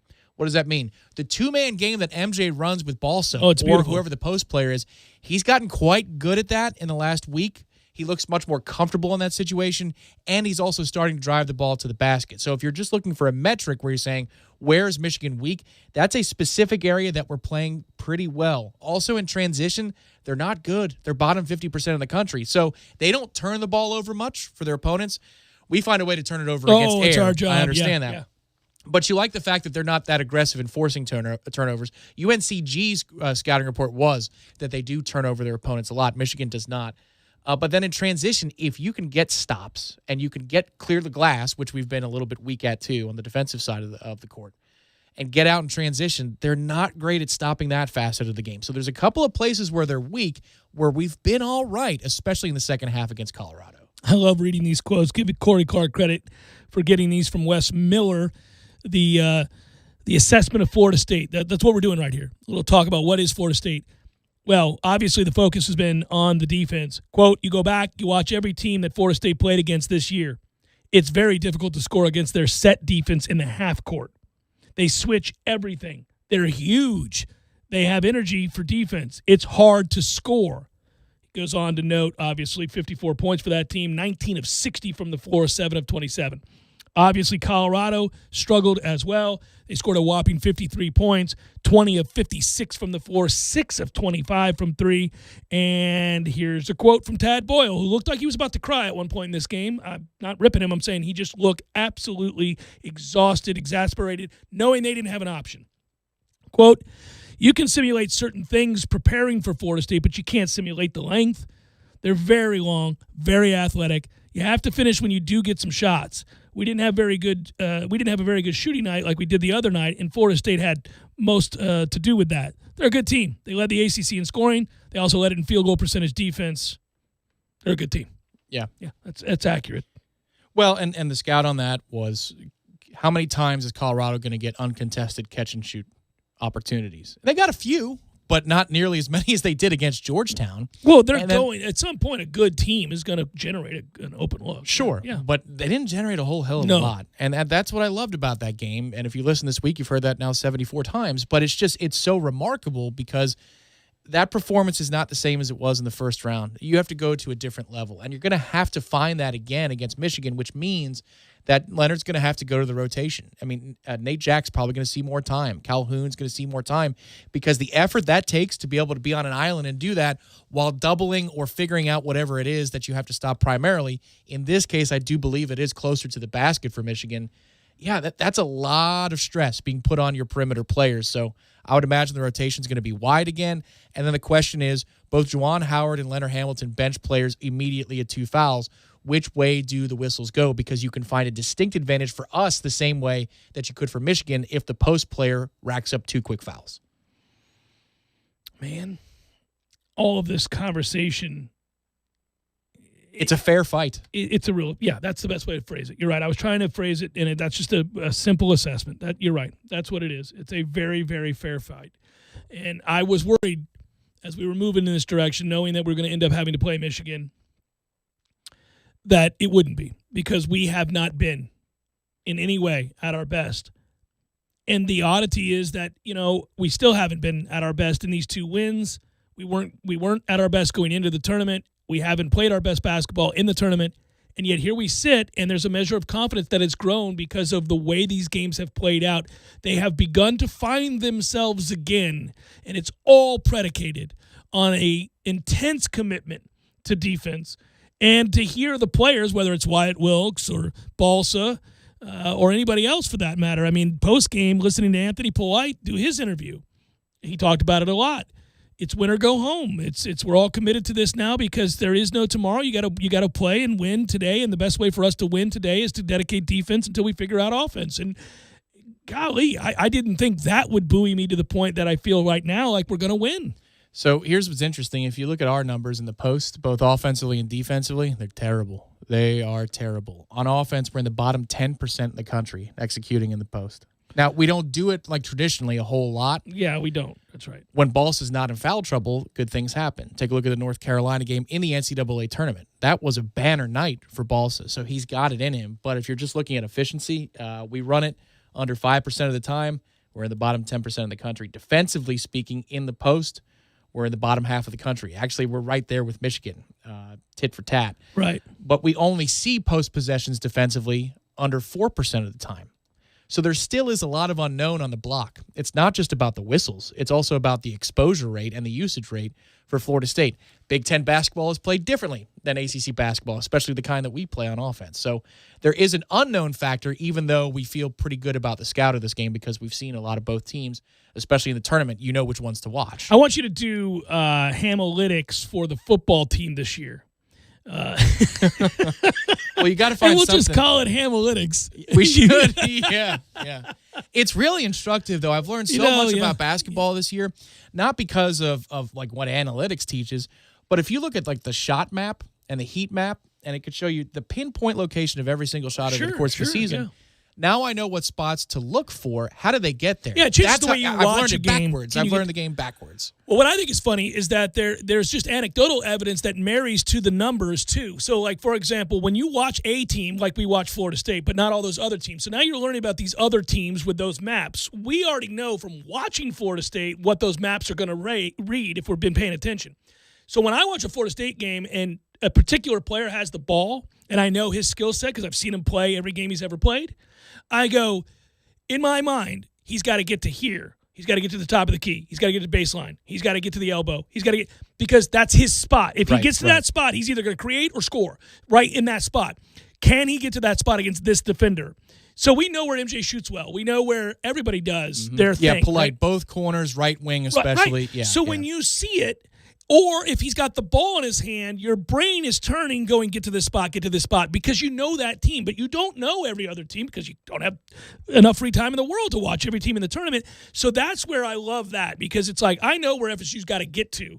And I'll be able to tell pretty quickly which players are going to win their individual matchups and which ones are not going to today. Right. So you can already formulate that. But then you've got to get to where you're looking at Michigan going, what are they trying to do? Right. And that's where Hamalytics helps out. Oh, sure. So like for Florida State, in terms of the three-point shot, everywhere but straight away is good for us over the course of the season because you're using home stats. That really helps.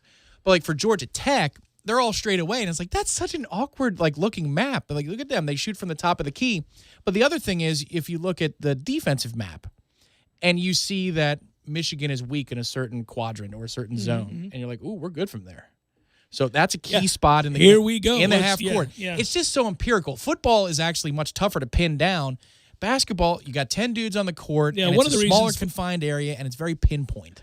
And the game changer in all of this, and we'll move on, you use this to help assess, you garner information, but the games are played. They're not on a computer.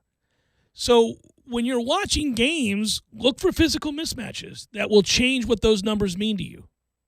So, again, you know, if I'm really weak at something, but you don't have a guy that can defend me in that area, well, it's no longer a weakness. You know what I mean? Like, so that's the beauty of watching the games. Well, and that's where the curious thing about the post. Bottom 10%, I get it. If Ngom's our only post player, I see that. Don't do that. But Balsa, who is not in foul trouble, takes that up beyond 9%. There's no way he doesn't. So we'll see. I mean, but you're right. You gotta look at the purpose of Hamalytics is not to do that and not to opine as much. But if you're actually just talking in a court report setting or like this, then you do take the numbers and then you marry it to your visual scout. Yeah, it's fun. It's a lot of fun. Jeff Cameron Show 97.9 ESPN Radio.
Jeff Borzello, ESPN.com, college basketball insider,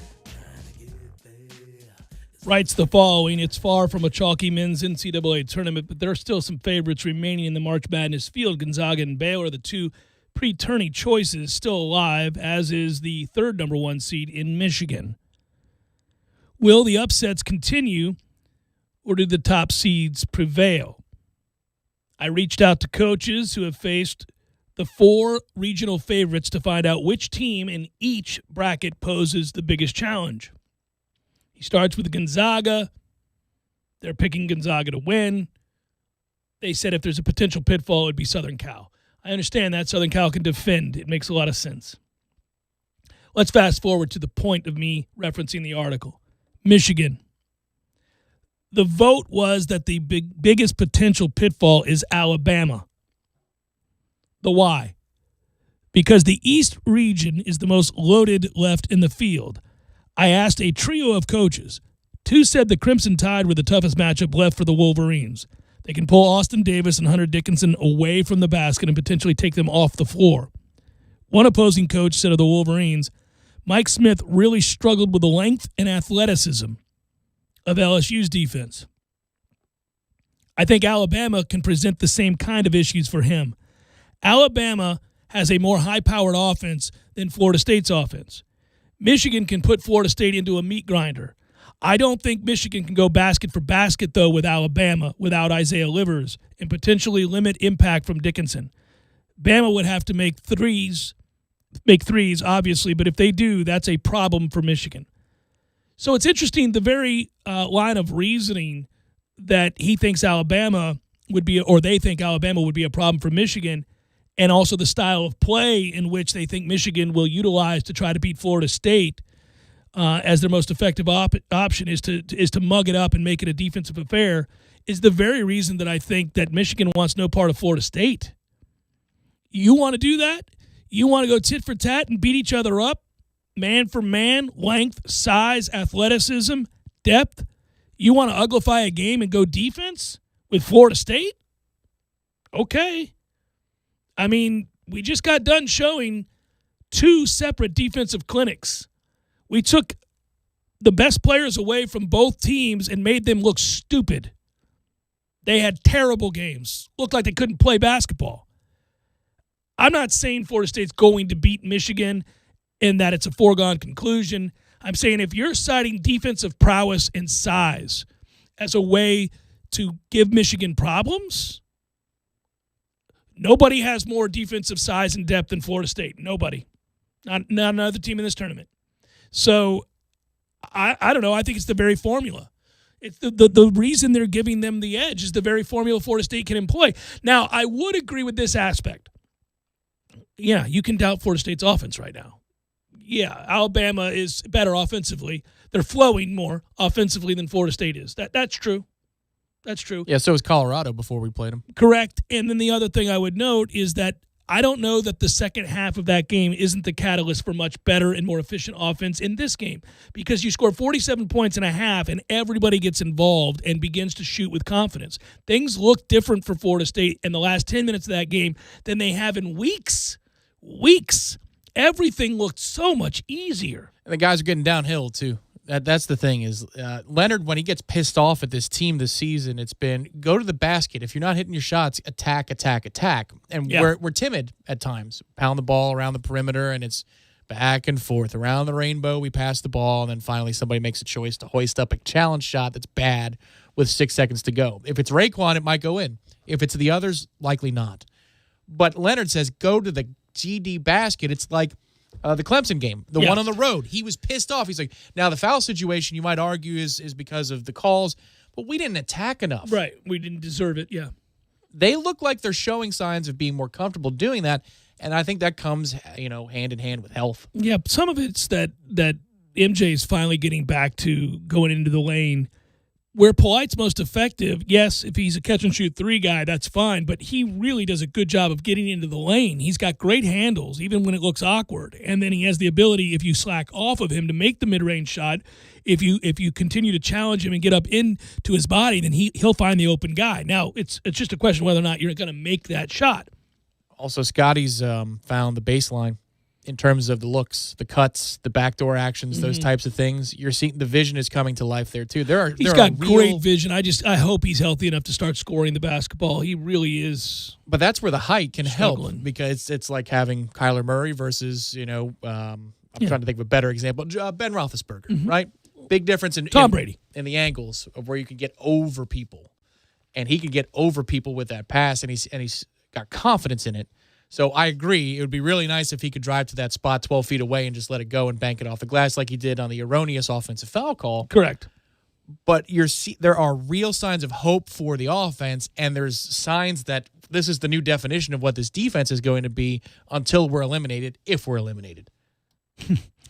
I don't think we're good enough to beat a Gonzaga. I wouldn't pick us against Baylor, but I can pick us against Michigan, and I can pick us against Alabama, and I could see us going to the Final Four. I could also see those teams I just talked about going to the Final Four. I mean, we're at a place now where you're getting it. This is what happens. We get upsets, and then pretty much the cream rises to the top. Oh, there's no BS in this quadrant. Now, there might be some in some of the other quadrants, which is what the articles, the intro was, saying it's chalky in places and then not in others. We're very much in this is a creme de la creme quadrant of the bracket.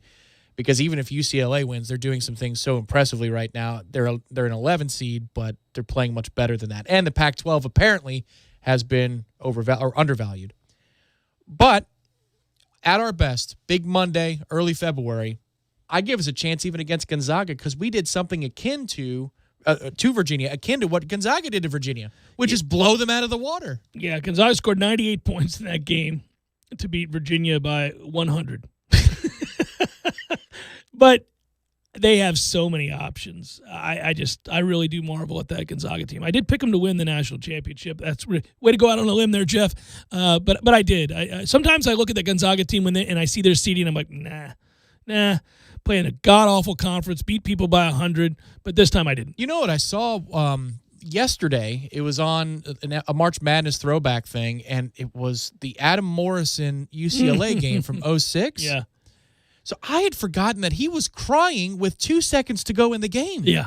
So they had the turnover on the inbounds play, and Gus Johnson's going nuts, and it's a layup, and now UCLA is up 1. Timeout on the floor. It's like 1.6. He's already weeping as though the game's over. It's like, hey. You know who wouldn't have been weeping there? Christian Laettner. That's what I'm saying. The difference in mentality, right? Like, Leitner's like, I'm about to steal your soul. He's like sitting on the floor for a brief period of time before his teammates. And then they show the huddle before the inbounds play. He's open on an initial cut. The inbounds guy doesn't throw it to him. He throws it all the way inside the three-point line. It's like a touchdown pass. I think part of the reason is because he's weeping, and they're like, he's done. He's done. He's already checked out. One of the teammates, when they're gathering in the huddle, looks at Adam. He's crying, and he looks away, disgusted. He's like, oh, what is this? Imagine weeping imagine you're a player in a major and you got a 5-foot putt to win it or to force extra holes, and you're crying before you step to the ball. I'm not going to make this. Right. We all know I'm not going to make this. Okay, so you had a putt to win it. It lips out. You're 4 feet away for the playoff. Yeah. And you're like, that's not going in. There's no chance. It's Jeff Cameron Show, 97.9 ESPN Radio.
Somebody might be like, what the hell, man?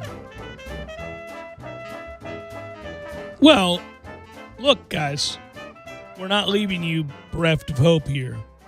That music, as you hear, is correct. That's a Friday standard. And one that I listen to in the Cameron household on a given Friday as well. Just, it's a beautiful thing. Jesus, that's a giant mug. I didn't notice that today. I've been drinking coffee all day. This is a Gus Johnson kind of day. He drinks coffee all day. That looks like a vase. Well, I have other so on the heels of what we were talking about some yesterday. By the way, if you guys didn't go find it, we did have content yesterday. It was more of Tom and I just having another conversation, bellying up, and you can find it on your feed. It's not safe for work and it's not safe for kids. Other than that, if you're a grown up and you can handle a conversation between two grown men, then there you go. You're in good shape. And it's partly what we're going to be doing moving forward when we can, especially on days where we have other obligations. Yesterday, I was out of town. Tom was out of town. We came back in too late to be able to do the show, so we did that. We put together that. But this has been a crazy week, and it's getting crazier by the second. I'm really going to be excited about tomorrow. That brings me to the point. We got fresh content for you tomorrow in the form of a court report. Tom and I breaking down Florida State, Michigan, Sweet 16. You're God dog right. How great is that? Just fun to say out loud. Got to be careful to self-censor now because you've crossed the barrier on these microphones. Although you did that before with headlines, so I suppose. Yeah. So you can do it. It's just you got to flip a switch in your brain. But so I'm really pumped. Just I'm more excited every day that's gone by this week for that game. I will tell you that. But we have that, and we have some little headlines. Me and the fellas put that together today. So it's 3 hours of fresh content. It's just not the JCS. It's been a bass-ackwards week, man. Hence the size of this coffee cup. Yeah. I look forward to a more standard week next week. Me too. I look forward to, we're moving towards the spring game too. As they get further into spring football, we'll be going to more practices again. And, that's kind of oddly been put on the back burner. That's where we're at, by the way, these days. It's so strange to me that, and maybe I've got it wrong. There's a chance that there are people listening to this going, no, dude, you're not talking enough football. Why are you not talking more Florida State football? But I don't think so. I don't think it's amazing. We used to joke. The joke was basketball school. That was the joke on the internet, on Twitter. Every time Florida State took a step forward with its basketball program in the midst of the football program not being any good, people would jokingly, tongue-in-cheek tweet basketball school. We did that to Florida when they were 4-8, basketball school. It was a derogatory remark. It was a disparaging thing to say because we know that Florida and Florida State both value football more than they do basketball. And now it feels different. Unfortunately, or fortunately for the basketball program, the interest in basketball has been heightened greatly, and especially when you're in the midst of it. I mean, we're doing it right now. It's happening. It's not like I'm talking about basketball and it's week 5 of the football season. We're talking about it because they're kicking ass and doing things that are worth our time. And frankly, the spring game is... I got excited about the spring when Florida State was on the cusp of winning a national championship and had a lot of elite players that you hadn't seen or heard from, and you were trying to kind of project, are they going to be another top 10 team?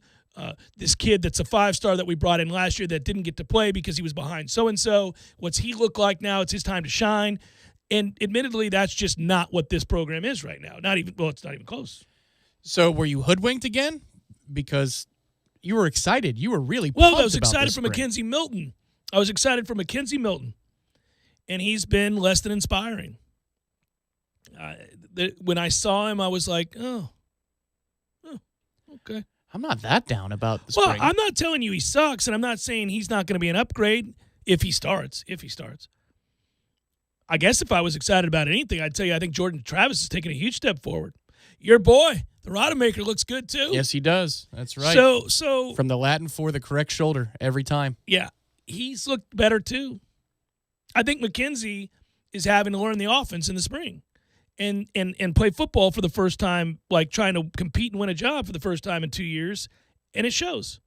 So I'm not getting the best version of that, and so that's kind of like deflating. I think what's exciting about this group this year is okay, they're going to get the full spring, the full summer, and the workouts, right? So you now have a baseline that you can look at from spring and see how development works in this program. That's when correct. We get access into fall camp.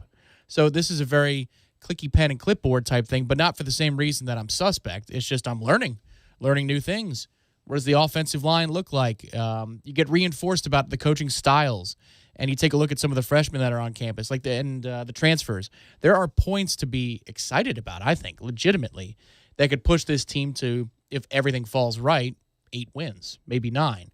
But that's marked progress. That is marked progress that gives you the ability to continue recruiting momentum. So, I don't feel like we're working with nothing. We're not working with nothing. We're not working with, the pieces that we had 10 years ago, 11 years ago. Not even close. Yeah, both of those things are true. We're not working with nothing. We're moving in the right direction. We're also nowhere close to where we were when we were really good. And I think just I'm not more worn down because of the evidence in spring. Hope springs eternal. It does, and I'm not saying there's nothing to get excited about. I am saying that they're not going to be a real good football team. And, against that backdrop, it's tough to get excited. Well, God forbid they're a mediocre football team that's really well coached. You can win a lot of games that way. That's the best case scenario is they get the most out of what they have and win 7-8 games. Would be nice once in a while. It would be huge. It changes everything about what you would get excited about the following year, because you would know, all right, we got the guys. We've got guys now. I think if I knew, I'll give you an example, and a good example. And I heard him last night. I was driving around. I was racing over to my son's baseball game, and I had our station on. And typically, I'm going to admit, if I have our station on and Feinbaum's on, I'd turn our station off. But I turned it on, and they were interviewing Mark Stoops. And I like him, and we both do. Yeah, I agree. And he was a really solid hire for us at that time because it was our ascent to average that had to happen, and he made that happen overnight. We became we went from being a sieve to a top 50 defense. Top 20 in a lot of metrics. Yeah. Well, this is where I'm at right now. Most of my disappointment centers around the fact that I just don't know. I just don't know if this defense is going to take that kind of a step forward. And it has to. It's unwatchable if it doesn't. And maybe it will. Maybe it will. But until I see that evidence, that's where I'm jaded. I'm not buying in because, look, I can get as excited as I want. Let's say McKenzie Milton comes in and takes a huge step forward and, we get excited about his play. And let's just say they are able to run the ball more effectively than they have the last several years or whatever it might be because they are focused on it and they've got some talent in that backfield. They've got tight ends for days. Maybe it happens, okay? That's exciting. But the offense didn't disappoint me last year. That's not what I was disappointed by. I was disappointed by this sorry-ass defense, which was the worst in my lifetime. I think the offense did disappoint after we got off script, though. Well, look, they didn't have anything beyond a running quarterback. That's what they had. And their top receiver got hurt all the time and then eventually opted out. So, that guy was hurt from day one. He got hurt against Georgia Tech. He was never the same. And then he also had an attitude about it. So everything soured, and there were a lot of reasons, but it wasn't play calling and it wasn't game plan. I saw what they were trying to do. They just didn't have an experienced quarterback whatsoever. They didn't have really anybody that could throw the ball. I mean, you knew Blackman couldn't play before we went into the season. Right.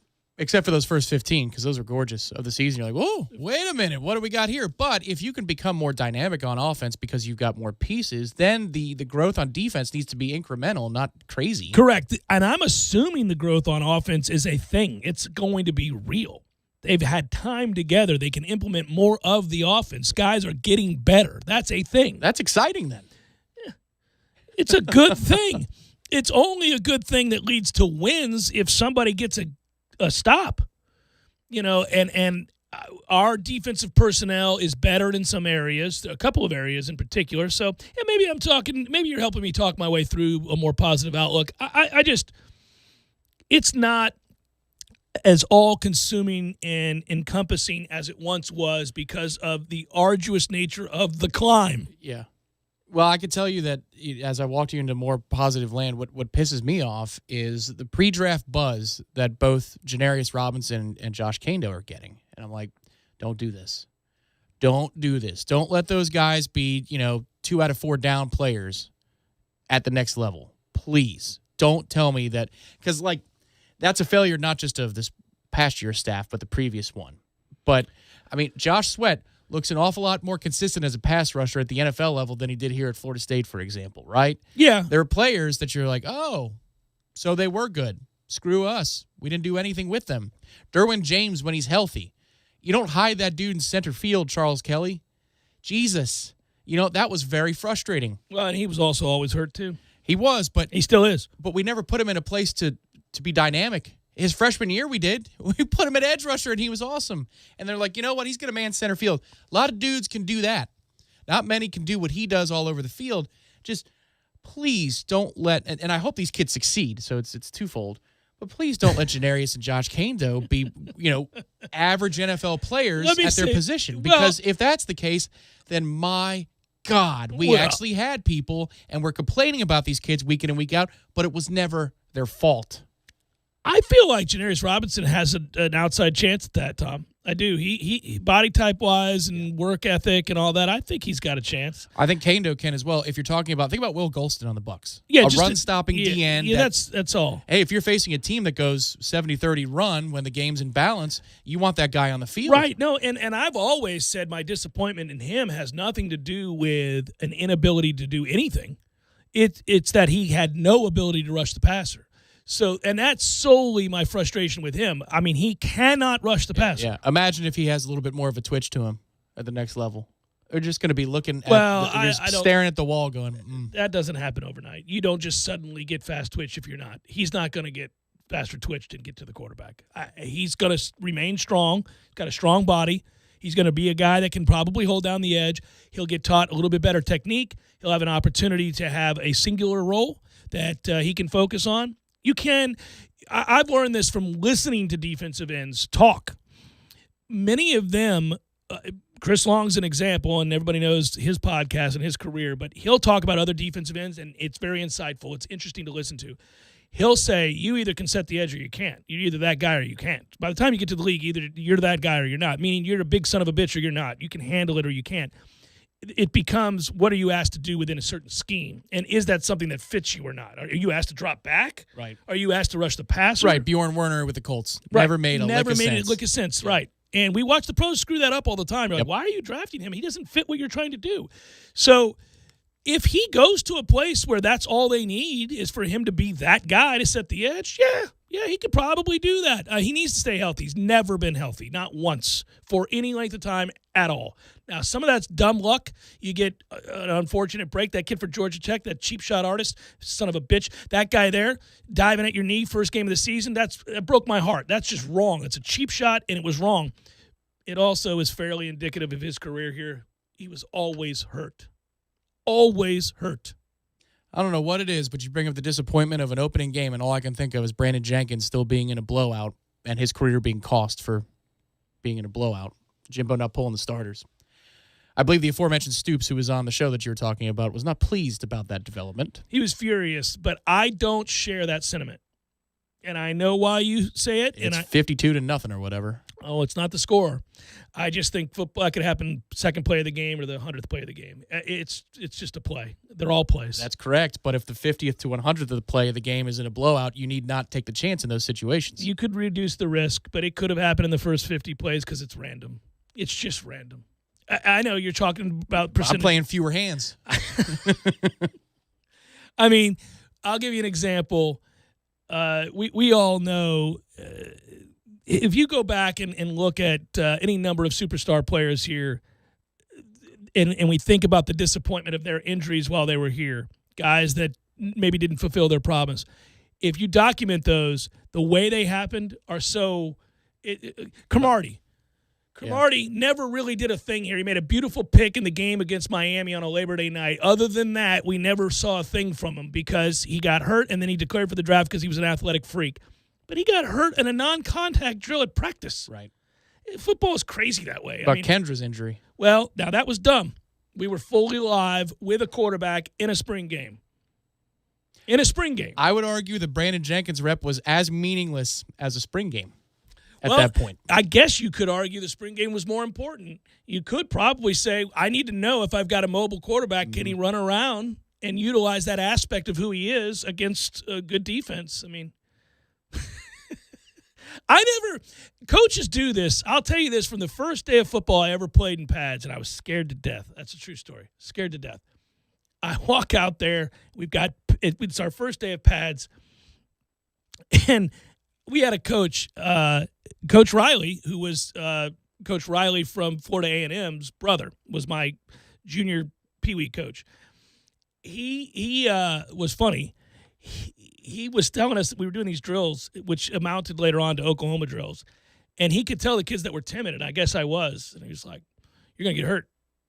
He's like, "You could get hurt anytime in football, but I guarantee you when you're going to get hurt is when you're not going full speed. So I want you to go full speed every time. Deliver the punishment. Don't receive it all. You got to deliver it. And if it's 50-50, you got a shot. And even then you can get hurt because football's a game like that." And if he saw people, whether we were up 30-0 or down 30-0, or we were in a drill or not, going half-ass, he'd get incensed. He's like, "This game features a gazillion injuries, and you never know where they're coming, but you can prevent them if you go full speed." He would scream. I'll never forget it. Yeah, I was like, okay, I'll go full speed every time. You don't, though. You don't. Players don't, and they hate the guys that do. But I also think he's right. Injuries are random. Yeah, but there's a floor, right? Yeah. I'm assuming. Yeah. Same in hockey. Yeah. You don't like to have a drill in hockey where you just bash each other into the boards. Yeah. But if you skate kind of halfway and it's in a congested area, you're gonna get blown up. Guess what? Your leg's gonna get tied up with somebody else's. Yeah. And you just don't do that. No, you gotta go. That's not what we do. You gotta go. That's not what we do. Is right. Tomorrow, Seminole headlines followed by a court report. Florida State, Michigan. Here we go. We'll be here Monday to talk about it. We'll be pumped up about that. I think. I like us, Tom. I like us. Ooh, is that a sneak preview for the final segment of the court report? We're getting there, man. I feel good. You're right. The number one thing you pointed out that I went back and listened to because you got me thinking about it was Leonard's enthusiasm while answering questions. Not strategy, not, what we saw. That sound in his voice of, okay, we might have a little something for that ass. And you combine it, he's petty in a good way. Remember the Indiana game, right? It meant something to him earlier this season. He brought up in the post-game press conference, that's a team that beat us, so we should be ready to go. Yeah. He was ready to play. That would mean, I believe, that practices will be even edgier. Yeah, I guess. I mean, I know he's trying to keep him healthy, though. So I'm talking about messaging. I'm talking about messaging's Leonard right. pushing the button. I think he's going to mash the button for this game. Mash it. Let's go. Once you get to the final. Mash the hell out of it. Good work out of you. Good work, Matthew. Be well, everybody. Talk to you tomorrow.